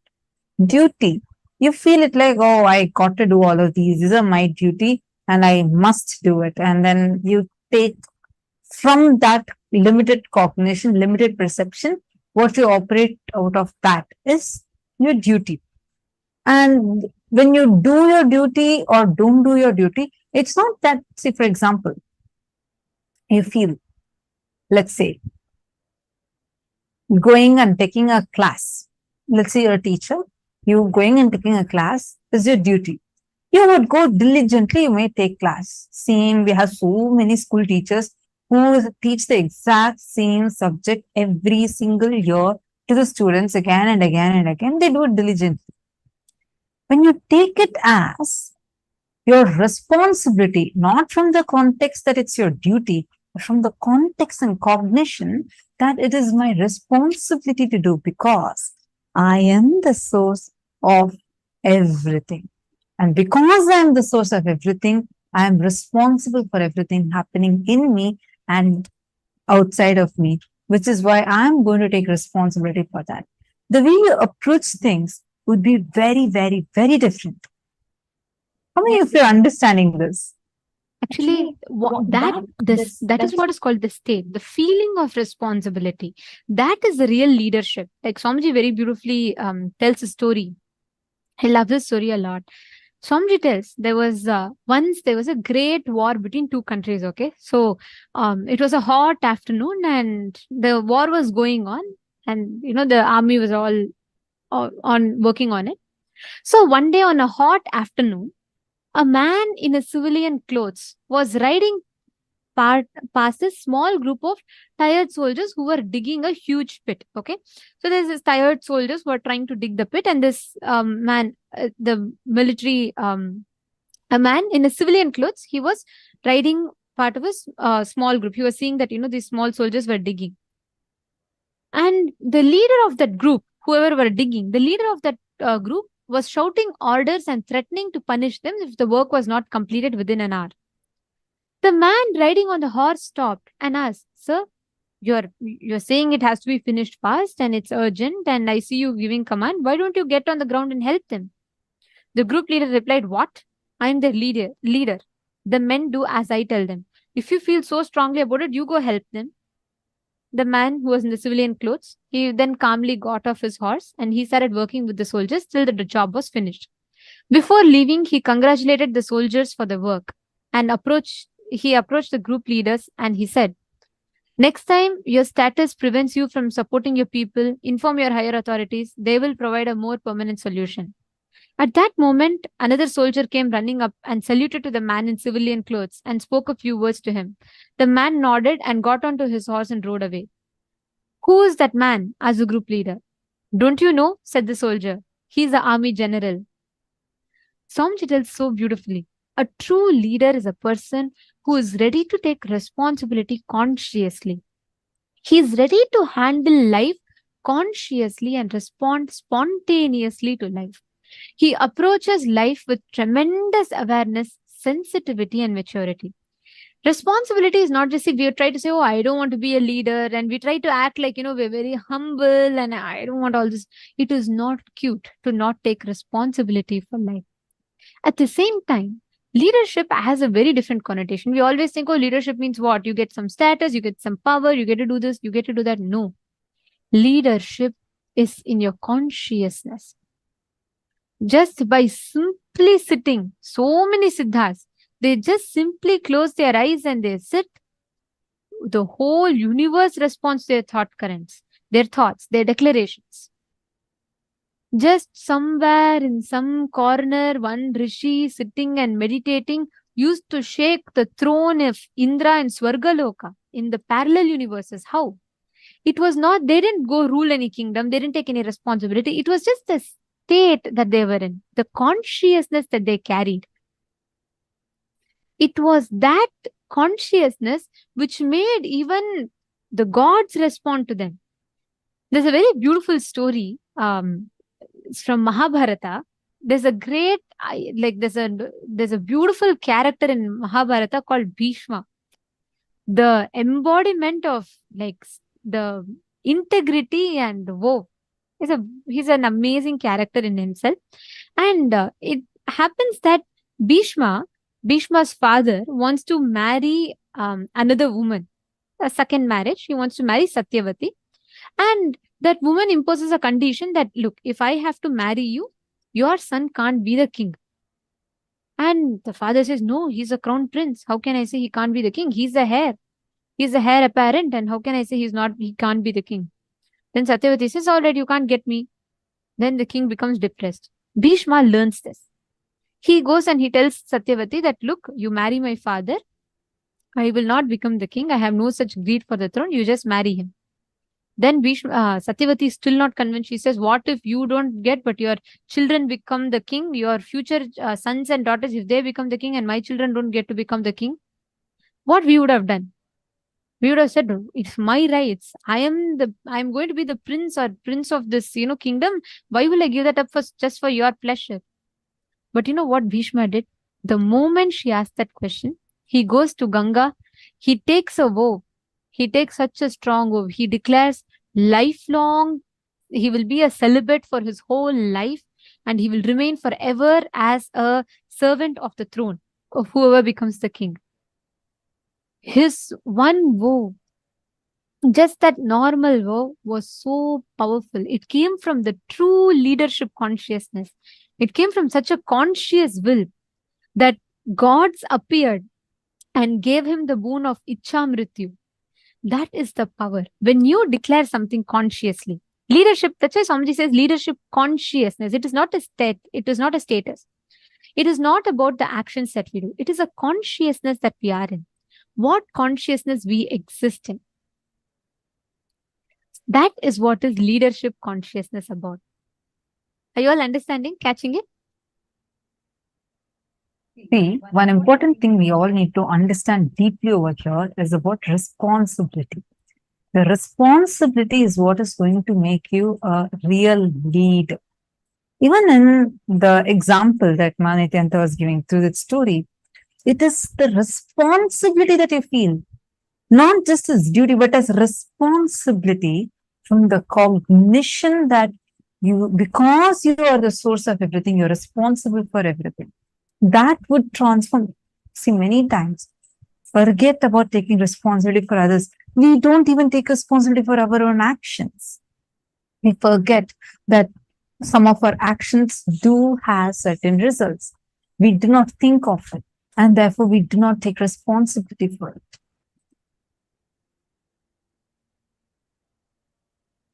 Pavana is saying, I like the stories you choose, Ma. Very interesting ones and apt. Actually, all these stories are, yeah, it is all from what Swamiji has revealed. Like each of these stories, every day for the satsangs and the kind of hard work Swamiji has done, it's just wow. For everyday satsangs, Swamiji will have jokes, stories, and he'll present the most complex subjects in such a casual way, like you could easily understand. Not even casual way, I should say, in a way that's so understandable. And all these stories are from what Swamiji has revealed in satsangs and in Swamiji's books. I don't know how many of you know, Swamiji is having the record of the world's, the author in the whole world who has written largest number of books is a single author. Swamiji holds that record from Asia Book of Records. See, now the leadership consciousness needs to be understood a little more deeply. First, decide you are going to be in your peak possibility by constantly taking responsibility. Taking responsibility is a right mental setup. It is not that you're doing a favor to yourself. It is, and you're not doing a favor for someone else. This is the best favor you can first of all do even to you, your own self. Just understand this. How many of you are ready to ferociously declare to take responsibility? It is that responsibility that can make you as a leader. Unless the responsibility starts, you will continue to be a slave for someone else who's taking responsibility. even if you take one step towards responsibility, cosmos takes thousands of steps to you. When you take the responsibility, the cosmic hologram opens in you. How many of you are understanding? Take a few minutes and decide to take responsibility. What does taking responsibility mean? We all usually give, okay, I go and turn off the fan in the room. And that's how, like, I have seen this many times, and many these motivational speeches with personality trainers. They say, even you're in a room and everybody is going and you see the lights are on, take responsibility by going and turning off the lights. You might have heard like this. Swamiji is not just talking about that action. Yes, that's good start, but that alone is not enough. It's not about the action you do, but are you starting it from the cognition that you are the source of everything? Look at your life, your conflicts, the things that you're struggling with. Why are you a slave of the society and societal setup? Why are you bound by things? It's because the responsibility is missing in you. Look in. Stop blaming others. Take responsibility. By blaming life, nothing, no one has ever manifested anything that they want. It's only when you take responsibility can you manifest the reality the way you want it. Now, let us all, with this understanding, let us all enter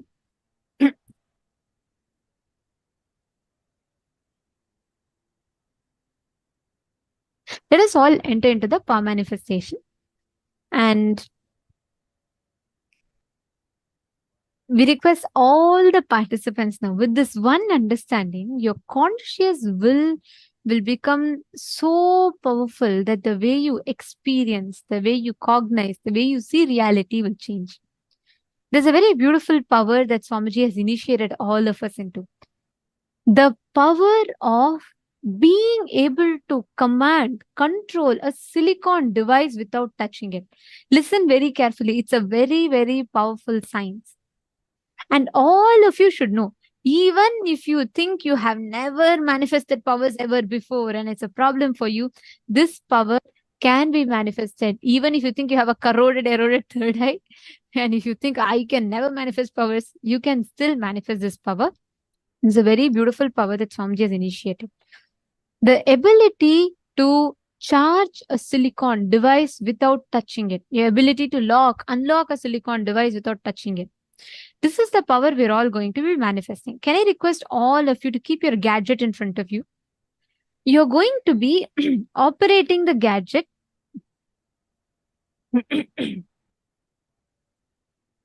Sorry for that. You're going to be operating the gadget without touching it. Okay, which means like you're not going to physically touch it.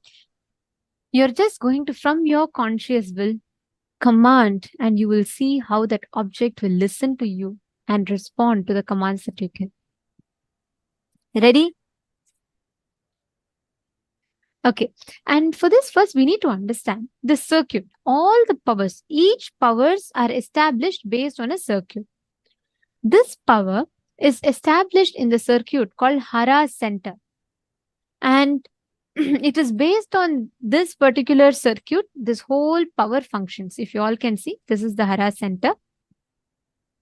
Hara center is the region between your Swadhisthana chakra and Manipuraka chakra.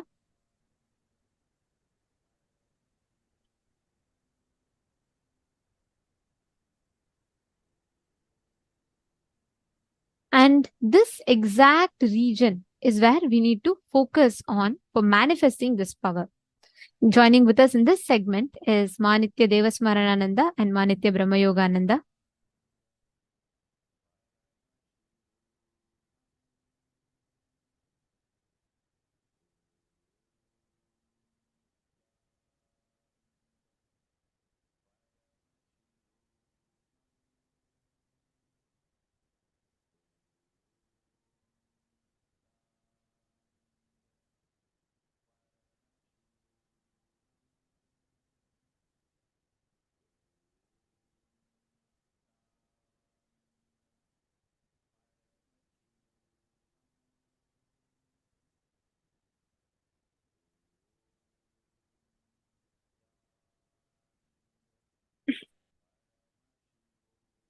This exact region is what is the Hara center. Now, please understand, we'll explain to you the science behind this. Listen carefully. The silicon device is basically made of the earth element. It has the ability to receive your commands and it has the ability to amplify and respond to your commands. Now, let us understand how exactly the science is going to work. Listen very carefully. All of us have, for every power that you manifest, there is a circuit that is established. There's a circuit that is connected. This circuit is not like, for example, like how if you have to run the fridge in your house, it's a separate circuit for that. For the TV in your house, there's a separate circuit. For, let's say, for the washing machine in your house, there's a separate circuit, correct? The power supply is the same, but the way the power supply is taken, right, whether the intensity or how the power supply is taken, that each of them have a different circuit. Am I right? The same way, we have this circuit for every power that we manifest. For example, for the power of third eye, the circuit is through the third eye. The length, breadth, and depth. For the length, it is through the logic, the length. Each one, the circuit is plugged into the third eye, and from there it is manifesting. For this particular for this particular power, the circuit is in the Mooladhara. It is directly from the root center. So even if you think your third eye doesn't work, it's corroded and eroded, this power can still manifest in you. Understanding? It is directly connected to the Hara center, which is right above the Swadhisthana and Manipuraka. Which means anything you visualize, you can simply download it just by your command. You can unlock the phone. Understanding? Are all of you clear? If you're all clear, please could you all put yes in the chat? Yes, Ma Vinuta, you should turn off. That's what I wanted to announce also. So before you don't need to manifest as of now. Please wait. We'll explain to you all and we'll tell you all the exact steps. Your phone should not have face recognitions or voice recognition or anything. Turn it off for some time till you manifest this power. But first, if you all have understood, can I request every one of you to please put yes in the chat and acknowledge that you understood?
Nithyananda, everyone.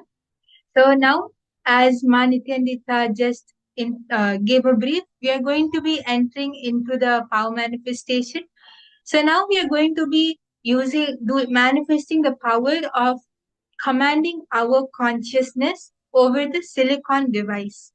And actually, if you see, this power is much more easier than any other normal matter or the power of consciousness over matter, right? When we have to move an object or levitate an object, this power is much more easier than that, because the first thing is that the silicon device doesn't need the circuit which we use to manifest this power is not directly connected through the third eye.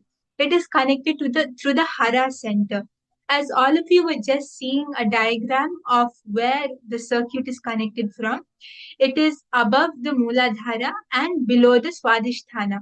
That is where the hara center is, and it is through that our circuit is connected for this specific power. So basically, when Swamiji initiates us into this power, Swamiji will infuse the energy through the hara center. Otherwise, like for consciousness over matter or third eye or all the third eye based powers, Swamiji infuses the energy through our third eye. But in this power, Swamiji infuses it through the hara center. So just by putting our awareness on the hara center, we will be able to manifest this power. And also, if you feel that, oh, I have too many toxins, I have too much of fluoride intake, and my third eye is blocked, or it's not, fully awakened or energized, that is also completely fine, because this is a power which any and every single human being who has a consciousness can manifest. And if you have a consciousness, if you are alive, means you have a consciousness. So every single one of us can manifest this power without doubt. So now I request everyone to get ready with your silicon devices. Whatever you have, it can be a tablet or a phone or whichever device you have, keep it in front of you and make sure that the face recognition is off and the phone is switched off, because we are going to be manifesting the power of unlocking the phone through manifesting powers. Yes, I request all of you to please get ready to manifest this very exciting power and super easy power. I'm sure all of you are very excited to manifest it. Just we have to hold on to that cognition that yes, I am consciousness and I am in oneness with Swamiji. And simply you will see that the consciousness commands over the silicon and the device, you'll be able to on it. Yes, so once all of you are ready, we can move into the power manifestation. So now I request everyone, don't touch your devices, keep it in front of you and just connect to Swamiji. Sit straight with your head, neck and spine in a straight line and chant the Mahavakya. Connect to Swamiji, and you'll see that when you connect to Swamiji, when you start chanting the Mahavakya, you just feel the energy which is it just gushes through you. You'll feel it literally, you'll feel it in your hara center. If you just put your awareness in the center below your Swadhisthana and above your Muladhara, you'll feel the energy over there. You'll just feel that the Kundalini Shakti is becoming more and more powerful, and just direct that full energy towards the silicon device. When you breathe in, just breathe in the prana and breathe it out with the awareness on your hara center. At that time, you'll see how the prana gets the life energy which you inhale gets converted into electronically charged particles, and that will go into the phone with the command you have given, and you'll see how the phone will just unlock. I request everyone to chant the Mahavakya and connect to Swamiji.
I request everyone to continue chanting the Mahavakya. Just connect to Swamiji and put your full awareness on the Hara center.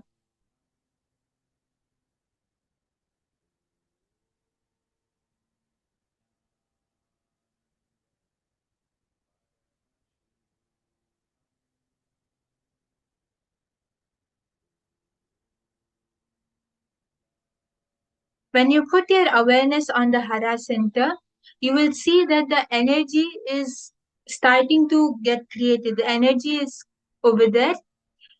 And just direct that full energy towards the silicon device in front of you.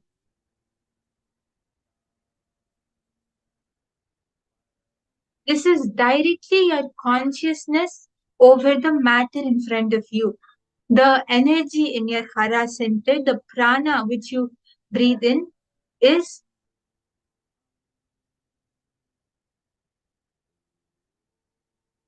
the prana which you breathe in is the consciousness inside you. When you command the silicon device, that is your consciousness, the Paramashiva inside you. With that same space, with that same energy that yes, I am Paramashiva, just command the device to open, to unlock. Just hold the space that Paramashiva is telling the device to open. Paramashiva is commanding the device to unlock. And you'll see that the phone or the tablet or whatever is in front of you has to listen and it will open, it will unlock.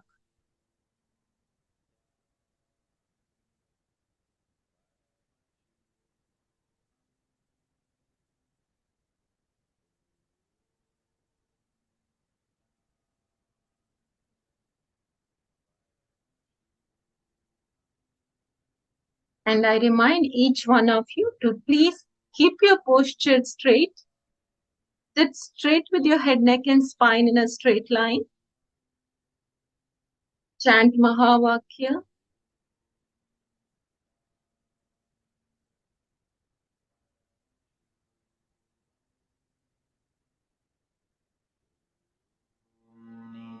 Continue to chant the Mahavakya and just hold the visualization that the energy from your Hara center is going onto the silicon device and it's unlocking. Just hold this visualization inside you and put the power, the energy of your consciousness onto the silicon device. You'll see that the silicon device has to listen and it will listen to you. The silicon device will turn on and it will unlock.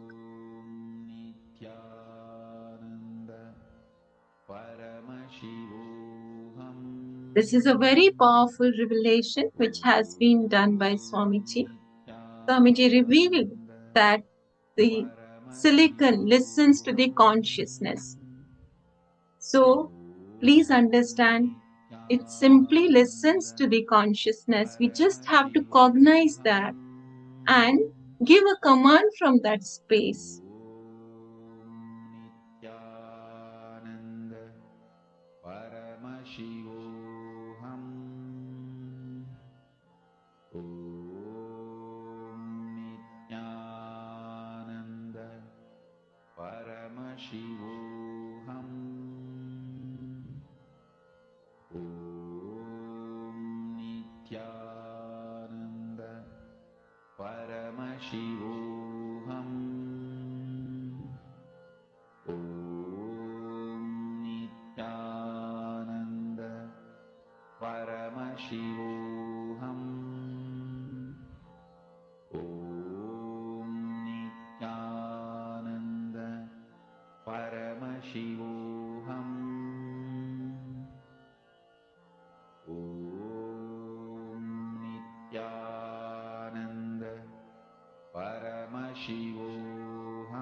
Paramashivoham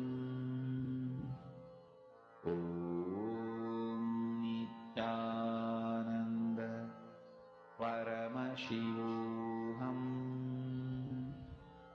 Om Nithyananda Paramashivoham. Om Nithyananda Paramashivoham. Om Nithyananda Paramashivoham. Mahamahāvāgya, spiritual lullaby for samadhi, and Suprabhatam, wake up call, wake up song for Paramashiva. This Mahamahāvāgya is spiritual lullaby for you to fall into samadhi. Suprabhatam, wake up song for Paramashiva to wake up in you. Just remember this one powerful cognition. This Mahamahāvāgya puts me in samadhi. This is spiritual lullaby for samadhi, and Suprabhatam, wake up song for Paramashiva in me. For Paramashiva to manifest. With this one spiritual powerful cognition, chant this Mahamahāvāgya.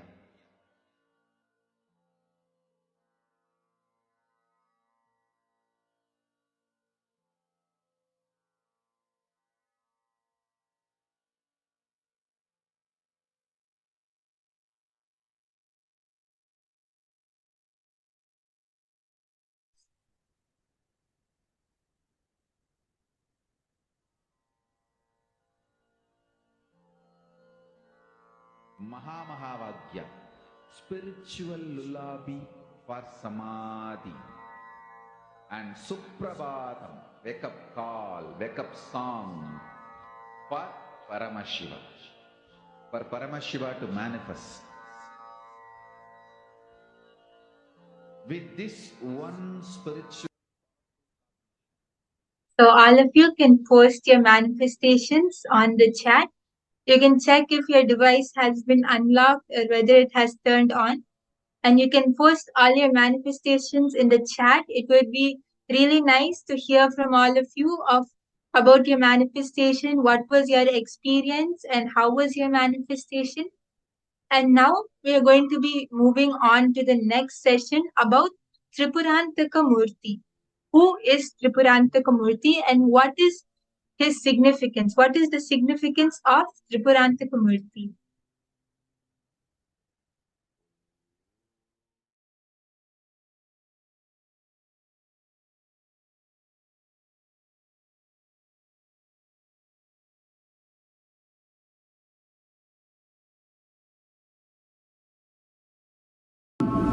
Whatever is happening is auspicious.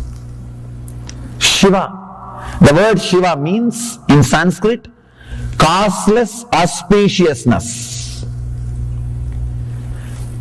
Whatever happens in your life, even if the best thing happens, you can always think, it could have been little better. It could have been little better. Or whatever worst thing happens, you can always say, oh, at least this much I am saved. It is up to you to feel whether things are auspicious or inauspicious. In the planet Earth, only two kinds of human beings are there. People who feel everything is inauspicious. We need some correction. We need some alteration. We need some further development. We need to remodel. There are some people who feel everything happening is auspicious. Person who feels whatever is happening is inauspicious is a materialistic. He believes in matter, correction, doing, remodeling, changing, altering. Person who believes whatever is happening is auspicious is a spiritualist. Believes in the intelligence of the cosmos, the whole. He is very clear. The whole is much more intelligent than part, me. If you think the whole is not more intelligent than you, you are materialistic, egoistic. If you think the whole is much more intelligent than me, you are spiritualist. Over. The whole world can be classified just with these two categories. If you feel whatever is happening is auspicious, you are a spiritual person. A small story. After a powerful sermon on the charity, the priest sends his hat for a rounds, for a collection. The hat goes round, comes back as empty as it was sent. He took his hat and said, "Oh God, at least the hat came back." Understand? He is intelligent. He is really intelligent. He is able to think whatever is happening is auspicious. Whatever is happening is best. You can either think whatever is happening is inauspicious, or you can realize whatever is happening is auspicious.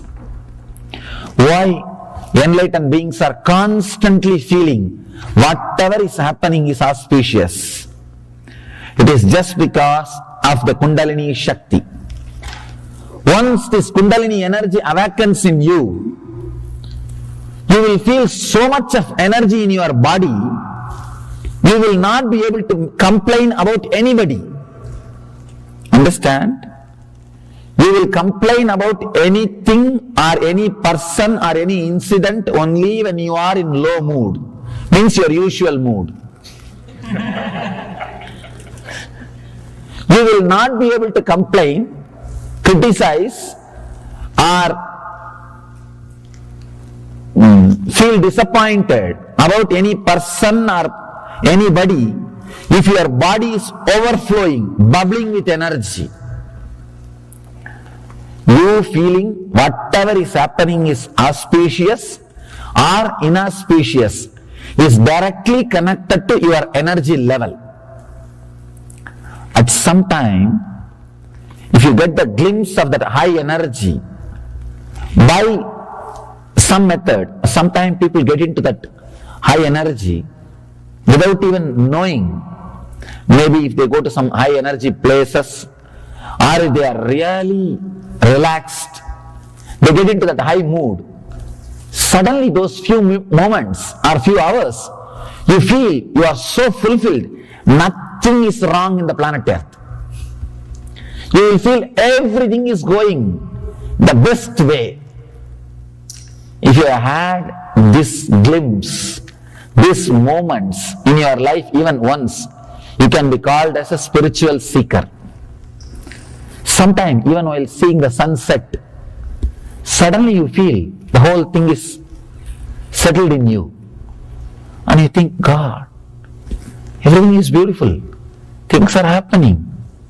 It's okay. Suddenly, some mood, you are silent, you are relaxed, you are filled with energy, and you see whatever is happening is auspicious. There is only two planes of existence. One, the plane of normal human beings. Whatever is happening needs to be altered. Anything they cannot say, I really like that person, but they can't stop, they can't end a sentence without that but. Without that but, they can't end any sentence. They cannot make a statement without that but, there ends. If you are using that word, but, or this, then you are a human being. There is another one kind of existence. Whatever happens, he is not bothered at all. In Gita, Krishna says, samaschitta. It does not mean he is not compassionate. Understand? A person who is balanced does not mean he is not compassionate or he doesn't suffer, seeing the others struggle, others suffering. He tries only to remove others' suffering instead of he is suffering with them. It is not directly going to help. First thing, you need to feel completely overflowing. Whatever is happening is auspicious. In the auspicious energy, let there be one more auspicious wave to bring the people up. Can be the idea or can be the understanding. The person whose Kundalini is not awakened, whose Kundalini Shakti is not become alive, in Sanskrit we call Kundalini Jagrata, the higher consciousness awakening. If it has not happened in you, whatever is happening inside and outside you will be inauspicious. If that awakening happens, whatever is happening inside and outside you will be auspicious.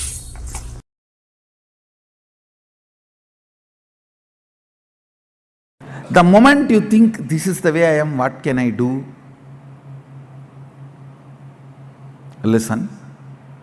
The moment you think, this is the way I am, what can I do? You have become egoistic. The anava has started happening in you. You are not, this is the way you think you are. Listen, people come and tell me, what can I do, Swamiji? I have so many patterns, I wanted to break, but this is the way I am. No. You fantasized about breaking, never wanted to break. Fantasizing about completion and doing completion is totally different. You always fantasized about becoming new being because you see the way the new beings radiate. You have an idea how it will be. Butterfly in the stomach, rose in the heart, light in the eyes.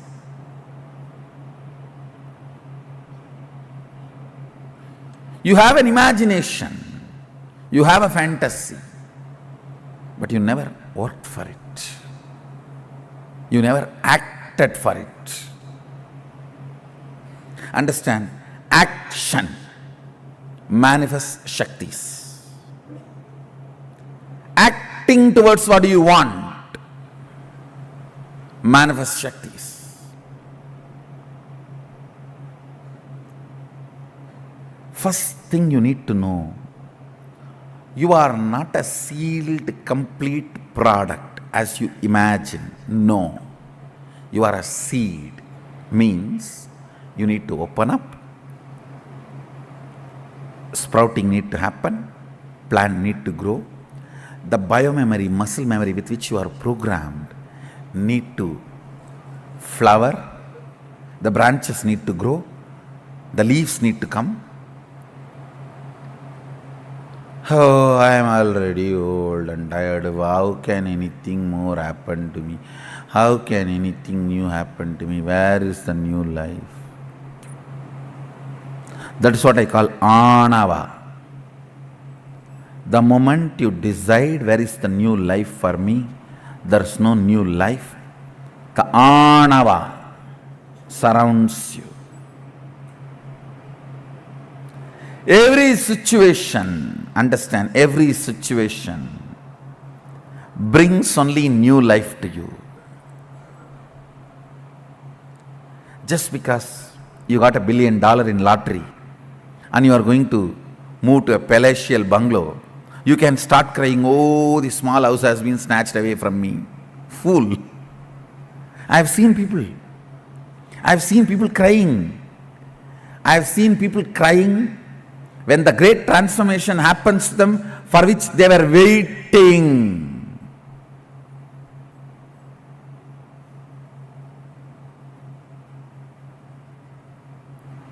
They were waiting to have a palatial bungalow. They won the lottery. Now their bungalow is ready. I would have been really, really happy.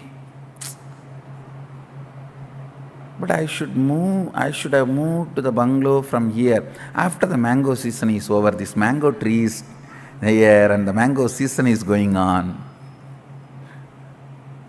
It would have been so nice if I had lottery after the mango season. And then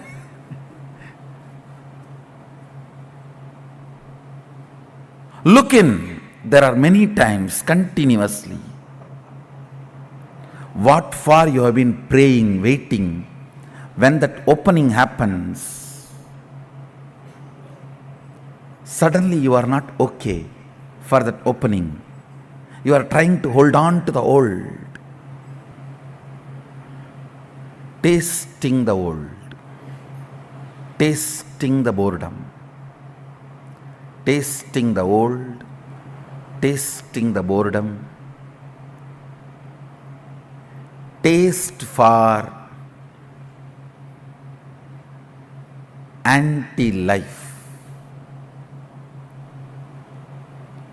I should tell you, biggest enemy in your life is taste for anti-life.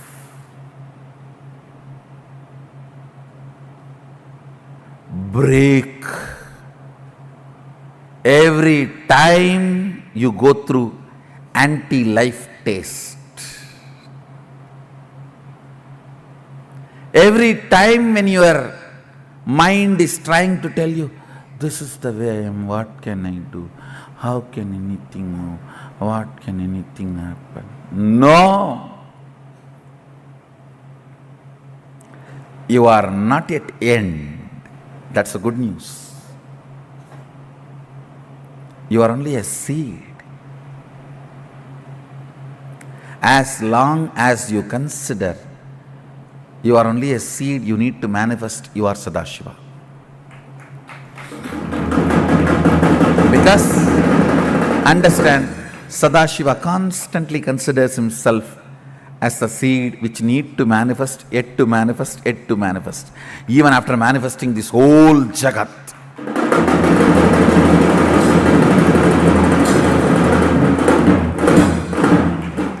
Even after manifesting this whole Jagat, making all the human beings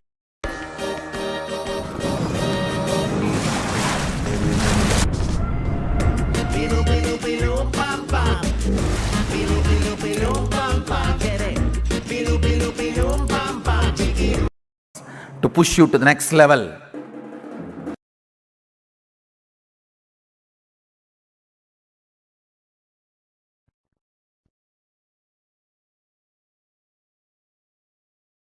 Sankhya of declaring your integrity, multi-dimensional logic of declaring your integrity. I will reveal it to you. See,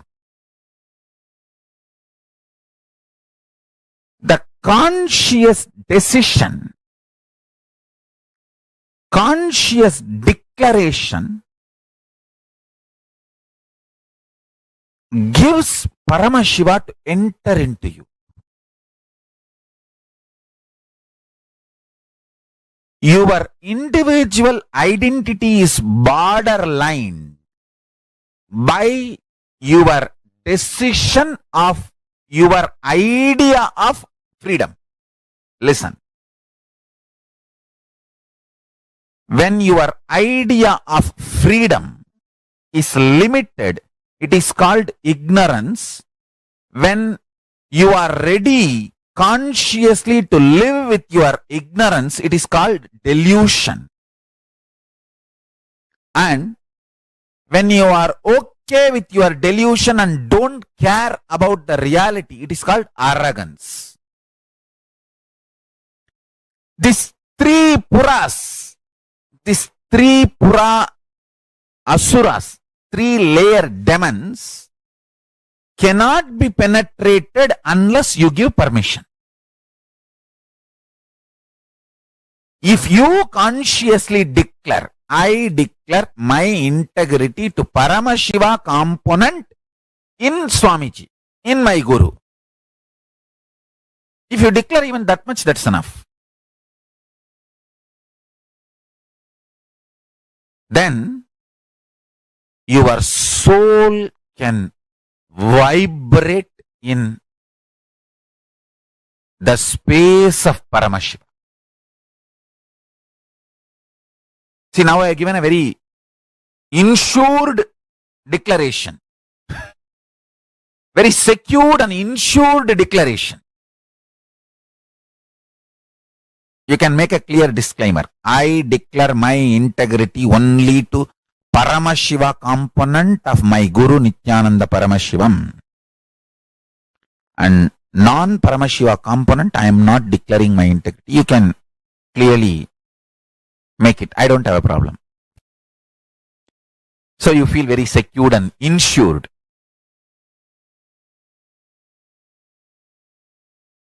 Understand? But this declaring your integrity is too important because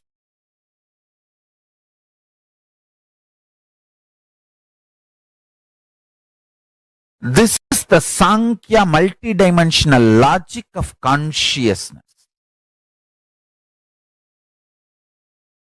Only then consciousness can enter into your being and awaken you. This Navaratri, let us make as many people as possible declare their simple integrity to Paramashiva and celebrate themselves as consciousness. Celebrate themselves because they are consciousness, not because of their money, their power, their positions, their social power, political power, or anything, their beauty, age, health. Celebrating themselves because they are consciousness.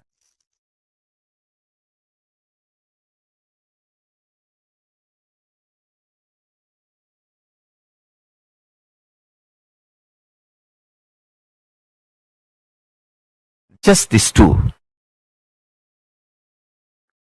Declaring simple integrity to Paramashiva component of your Guru. When you declare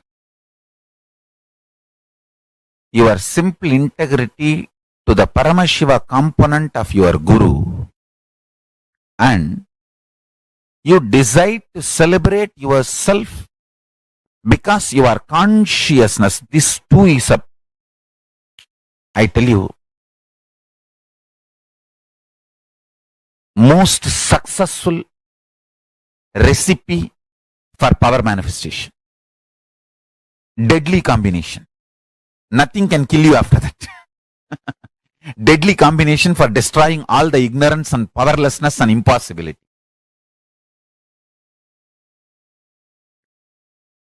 This too is the most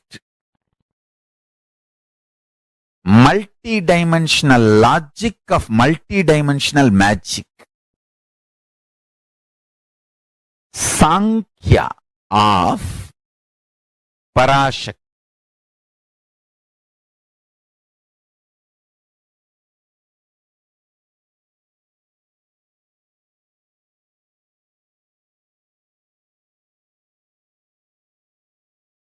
It may look too simple. I tell you. See, when you eat, decide. Navaratri, I decided this 9 days I will celebrate myself because I am consciousness. So now as consciousness I am going to eat.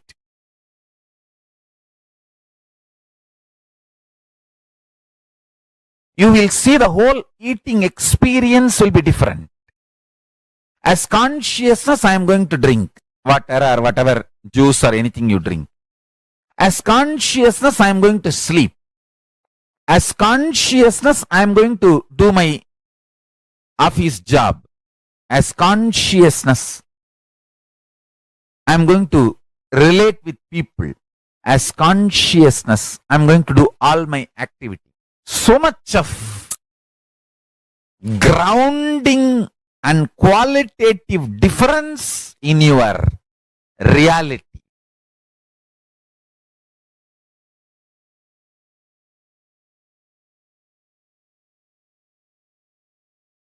This whole Navaratri, let us celebrate because we are consciousness. Navaratri is the beautiful celebration. Devi who received Agama, Vishnu who made the Agama as the software for the whole universe. Both of them are celebrated on this auspicious 9 days.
It's beautifully revealed to all of us about the significance, the happening of Tripurantaka Murti, and how just by declaring that integrity to Paramashiva, all the power manifestation starts happening in us. This form of Paramashiva, Tripurantaka Murti, today we're all going to be connecting, experiencing, receiving the darshan of this very form of Paramashiva, and we are going to be having a very powerful process where Swamiji will be awakening all of our third eye to the frequency of being able to see Kailasa, have the darshan of Kailasa as it is. Swamiji has beautifully described. There are so many amazing revelations about Kailasa that Swamiji has given. We all listen to it in the morning as well, right? Where in Kailasa, Swamiji is telling, like how now when you look up at the sky, night sky, you will see the stars like diamonds studded against the backdrop of the night sky, correct? In Kailasa, Swamiji beautifully revealed that the whole sky will be golden in color and the stars will appear like black dots in the sky. The whole parallel universe of Kailasa, where Paramashiva resides with his whole family, is intense auspiciousness, fills us with immense joy, and showers all the powers into us just by having the darshan of how exactly will Swamiji's form in Kailasa look like, right? Whether to see how the how Nandi is, how Ganapati is, how Subramanya is, we will literally have the darshan of the whole family of Paramashiva along with Paramashiva. And today, all of us are going to get experiences, every single one, especially all the participants that have been sitting and attending the session since morning. And we will listen directly from Swamiji, the description of how Kailasa exists and how the whole plane of Kailasa is. And when one visits Kailasa, what kind of experience would have. Swamiji beautifully described this. That's the exact experience that each one of us are going to be receiving today. And just through this darshan today, for all of us, Swamiji will be initiating us to be able to manifest the powers, to be able to manifest the ability of moving the commanding the silicon device just through the conscious will. Now, we will be chanting the Dhyana Shloka of this very form of Paramashiva, the form of Tripurantaka Murti. I request all of you to sit straight, connect intensely as we chant. All of you can meditate upon this form. Today we are all going to be having the darshan of this very form of Paramashiva. Chaturbhujam trinetram cha mrigam parashudharinam dhanurbhana samayuktam umaya sahitam tatha sarvabharana samyuktam divyabharana samanvitam patram dhadam vamakarne dakshine kundalanvitam upavita samayuktam samabhangam yugam shivam jatamakutta samyuktam vilasadvidrumangakam evam tripura samharam rupam proktam mahatmabhihi. The next is a form of Paramashiva which blesses the whole world as Vrishabharudha Murti. Sarve syadvakratundanvitakatakaram gopate prishtasamstham vamasyardham sadaksham varakara yugale tankam krishnam dadhanam phalastaksham prasannam trinayana lasitam bhavadveni kiritam vame gaurya sametam namatah shubhakaram Vrishabharudamisham. The next is Vrishabhantika form of Paramashiva. Vrishabhantika form is the very form through which Paramashiva blesses Dharma Devata to become. So, what makes Caltech's attack run so different? It's the clean and glide. Shiva leans on that form. That is what is called as the Vrishabhantika Murti form of Paramashiva. Chaturbhujam trinetram cha mragam parashudharinam dhanurbhana samayuktam umaya sahitam tatha sarvabharana samayuktam divyabharana samavritam patram dadam vamakarne dakshine kundalanvitam upavita samayuktam samabhangayutam shivam jatamakutta samyuktam vilasadvidrumangakam evam tripura samharam. Now, let us all get ready to receive the darshan of these very forms of Paramashiva. Today, during the darshan, all of us are going to be blessed with the signs of power manifestation. Today, we have covered some of the most important aspects. We learned about leadership consciousness. We listened to the secrets of power manifestation. We understood about how we can manifest this experience of that space of oneness with Paramashiva. And most importantly, we learned about how the I and mind, the identity, and how our desires happen. We have covered some of the most important aspects. We understood about the science of power manifestation, how integrity is the key to manifest powers. In today's darshan, Swamiji is literally going to be lifting us to the parallel universe of Kailasa. Today's special initiation is all of us are going to be able to see the 3D live tour of Kailasa. That is literally what today's process is about. When you just close your eyes, Swamiji will be raising all of us to the frequency. Actually, there was in one of the Paramashivohams, the first time when Swamiji gave this initiation, literally Swamiji had conducted the whole process, and Swamiji said every participant to post what they saw. And almost all the participants posted the similar descriptions of how they saw Kailasa. And Swamiji said that's the way you can actually measure. Means you will actually clearly be able to see Kailasa, and you'll be able to see the parts of Kailasa, like whether how the deities of Kailasa are, how the ganas are. You will literally be able to see the parallel universe of Kailasa, how it exists as it is. And by raising us to such high frequencies, then giving us that experience of seeing and experiencing Kailasa Loka itself, Swamiji is going to be awakening our third eye and giving us all the power manifestation initiation, where you will start manifesting the powers intensely.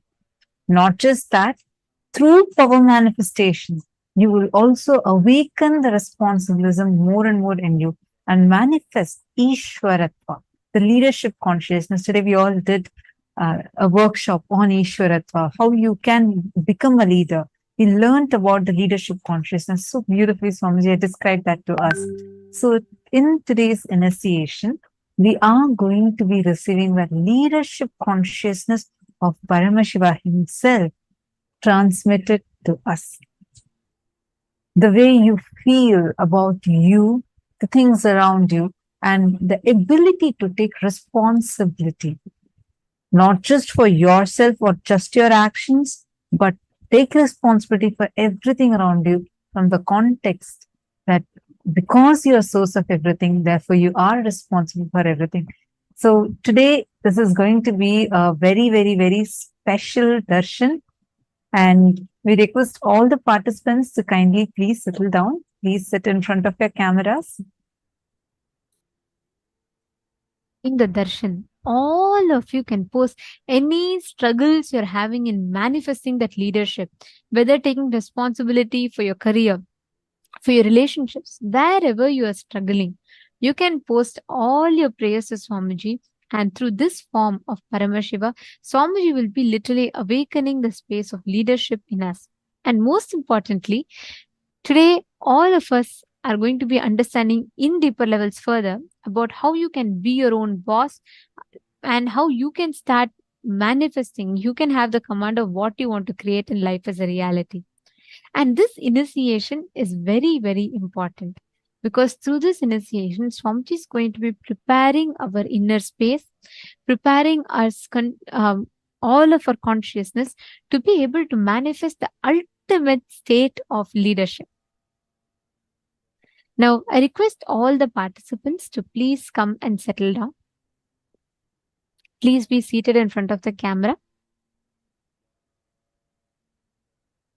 And just a reminder, I'm noticing that some of the participants are having the virtual backgrounds on. As per the security protocol, we should not be having the virtual backgrounds. Please ensure that you're all visible in the camera. Do not enable the virtual backgrounds in Zoom. If it is enabled, including any blurred background, if it is enabled in your laptops, we request all of you to please kindly turn it off and be clearly visible in the camera. We still see many participants that are not sitting in front of the camera. We request all of you to please kindly come and settle down. It's time that we are going to be entering into darshan. Ma Bazzi Navaldas, Ma Anna, Ma Hongzu, Ma Nitya Dhanvantri Shaktini, and Kim Dhyan, Ma Shakti. All the participants, please kindly settle down. Please sit in front of your cameras. Ma Kareen, Ma Ten Hang Jan. We are only able to see your forehead alone, so we request if you could please adjust your camera such that you're clearly visible, no? And also want to invite all the participants. Let us all understand that darshan is a very, very sacred, powerful process. During darshan, do not walk around, do not talk to someone, do not move from the camera. Darshan is the moment where we come face to face with the avatar, which means our whole inner space starts reflecting and reciprocating, recreating the exact responses happening in the inner space of the avatar. It will start recreating and producing it in our own inner space, which means you will literally be mirroring the exact neuron activity as it is happening in Swamiji. We will be reflecting that space. That is why not just having the darshan, whenever you have the darshan of that deity, all the powerful cognitions, powerful components, the principles that the deity represents and the powers gets awakened in you. You start reflecting them. You start manifesting them every single day. when Swamiji is coming and sitting, giving us all the darshan, he is literally awakening this in us. He is mirroring each of the deities, the intelligence of each of those deities in our inner space. And all of you can post your prayers during the darshan. See, how many of you have thought, if God appears in front of me, I have a big wish list of things that I would like to get blessings for. Or sometimes you think that fairies would come, angels would come, like this. Each of us has some belief like that. Many times as a child or sometimes even as an adult, we tend to think, okay, I'm going to ask these things as bones. Really, God, Paramashiva himself is physically landing. Understand, this time, the darshan time, is extremely sacred. Very, very rare happening. It's not available for everyone. It's not available for everyone. Unless you are the chosen one, you cannot be here. That's why right now, even though this is streaming across all the social media platforms, we have so many people, billions of people on the social media, on the internet right now. But how many of them are getting to tune in right here? Because unless you are chosen by the cosmos, you would not get this divine blessing to sit here and receive this darshan. And that is why you are not here by accident. You are here right now in this form at this moment because existence, cosmos, Swamiji himself has chosen you to be here to receive this powerful initiation. And today we've all also being initiated. We're all going to be literally awakened the ability to manifest power over the silicon devices as well. Like, for example, without touching, being able to access, being able to handle or move, you can command, and the silicon device, the object, will listen to you. These are all extremely advanced powers that Swamiji is going to be gifting us today, and literally awakening the software of that power in our inner space. And as you all learned earlier, this is not just going to be to your third eye. The silicon power is directly connected to your Hara center. And this, when this Hara center is awakened, you would be able to start manifesting the silicon power. We have a lot of gifts today. Now we are going to be entering into the darshan, and Swamiji is going to be showering us with boons, blessings, and initiations. And after the darshan, towards the end of the day, we are also going to be sharing with you all the gifts that Swamiji has blessed for all the participants. So be tuned in completely and do not miss out. Make sure you are here in this sacred space, and let's all get ready to receive the darshan now. Please sit with your head, neck, and spine in a straight line. Close your eyes. Breathe in and breathe out deeply and slowly. Please chant the Mahavakya and prepare your inner space for the darshan. Om Nithyananda Paramashivoham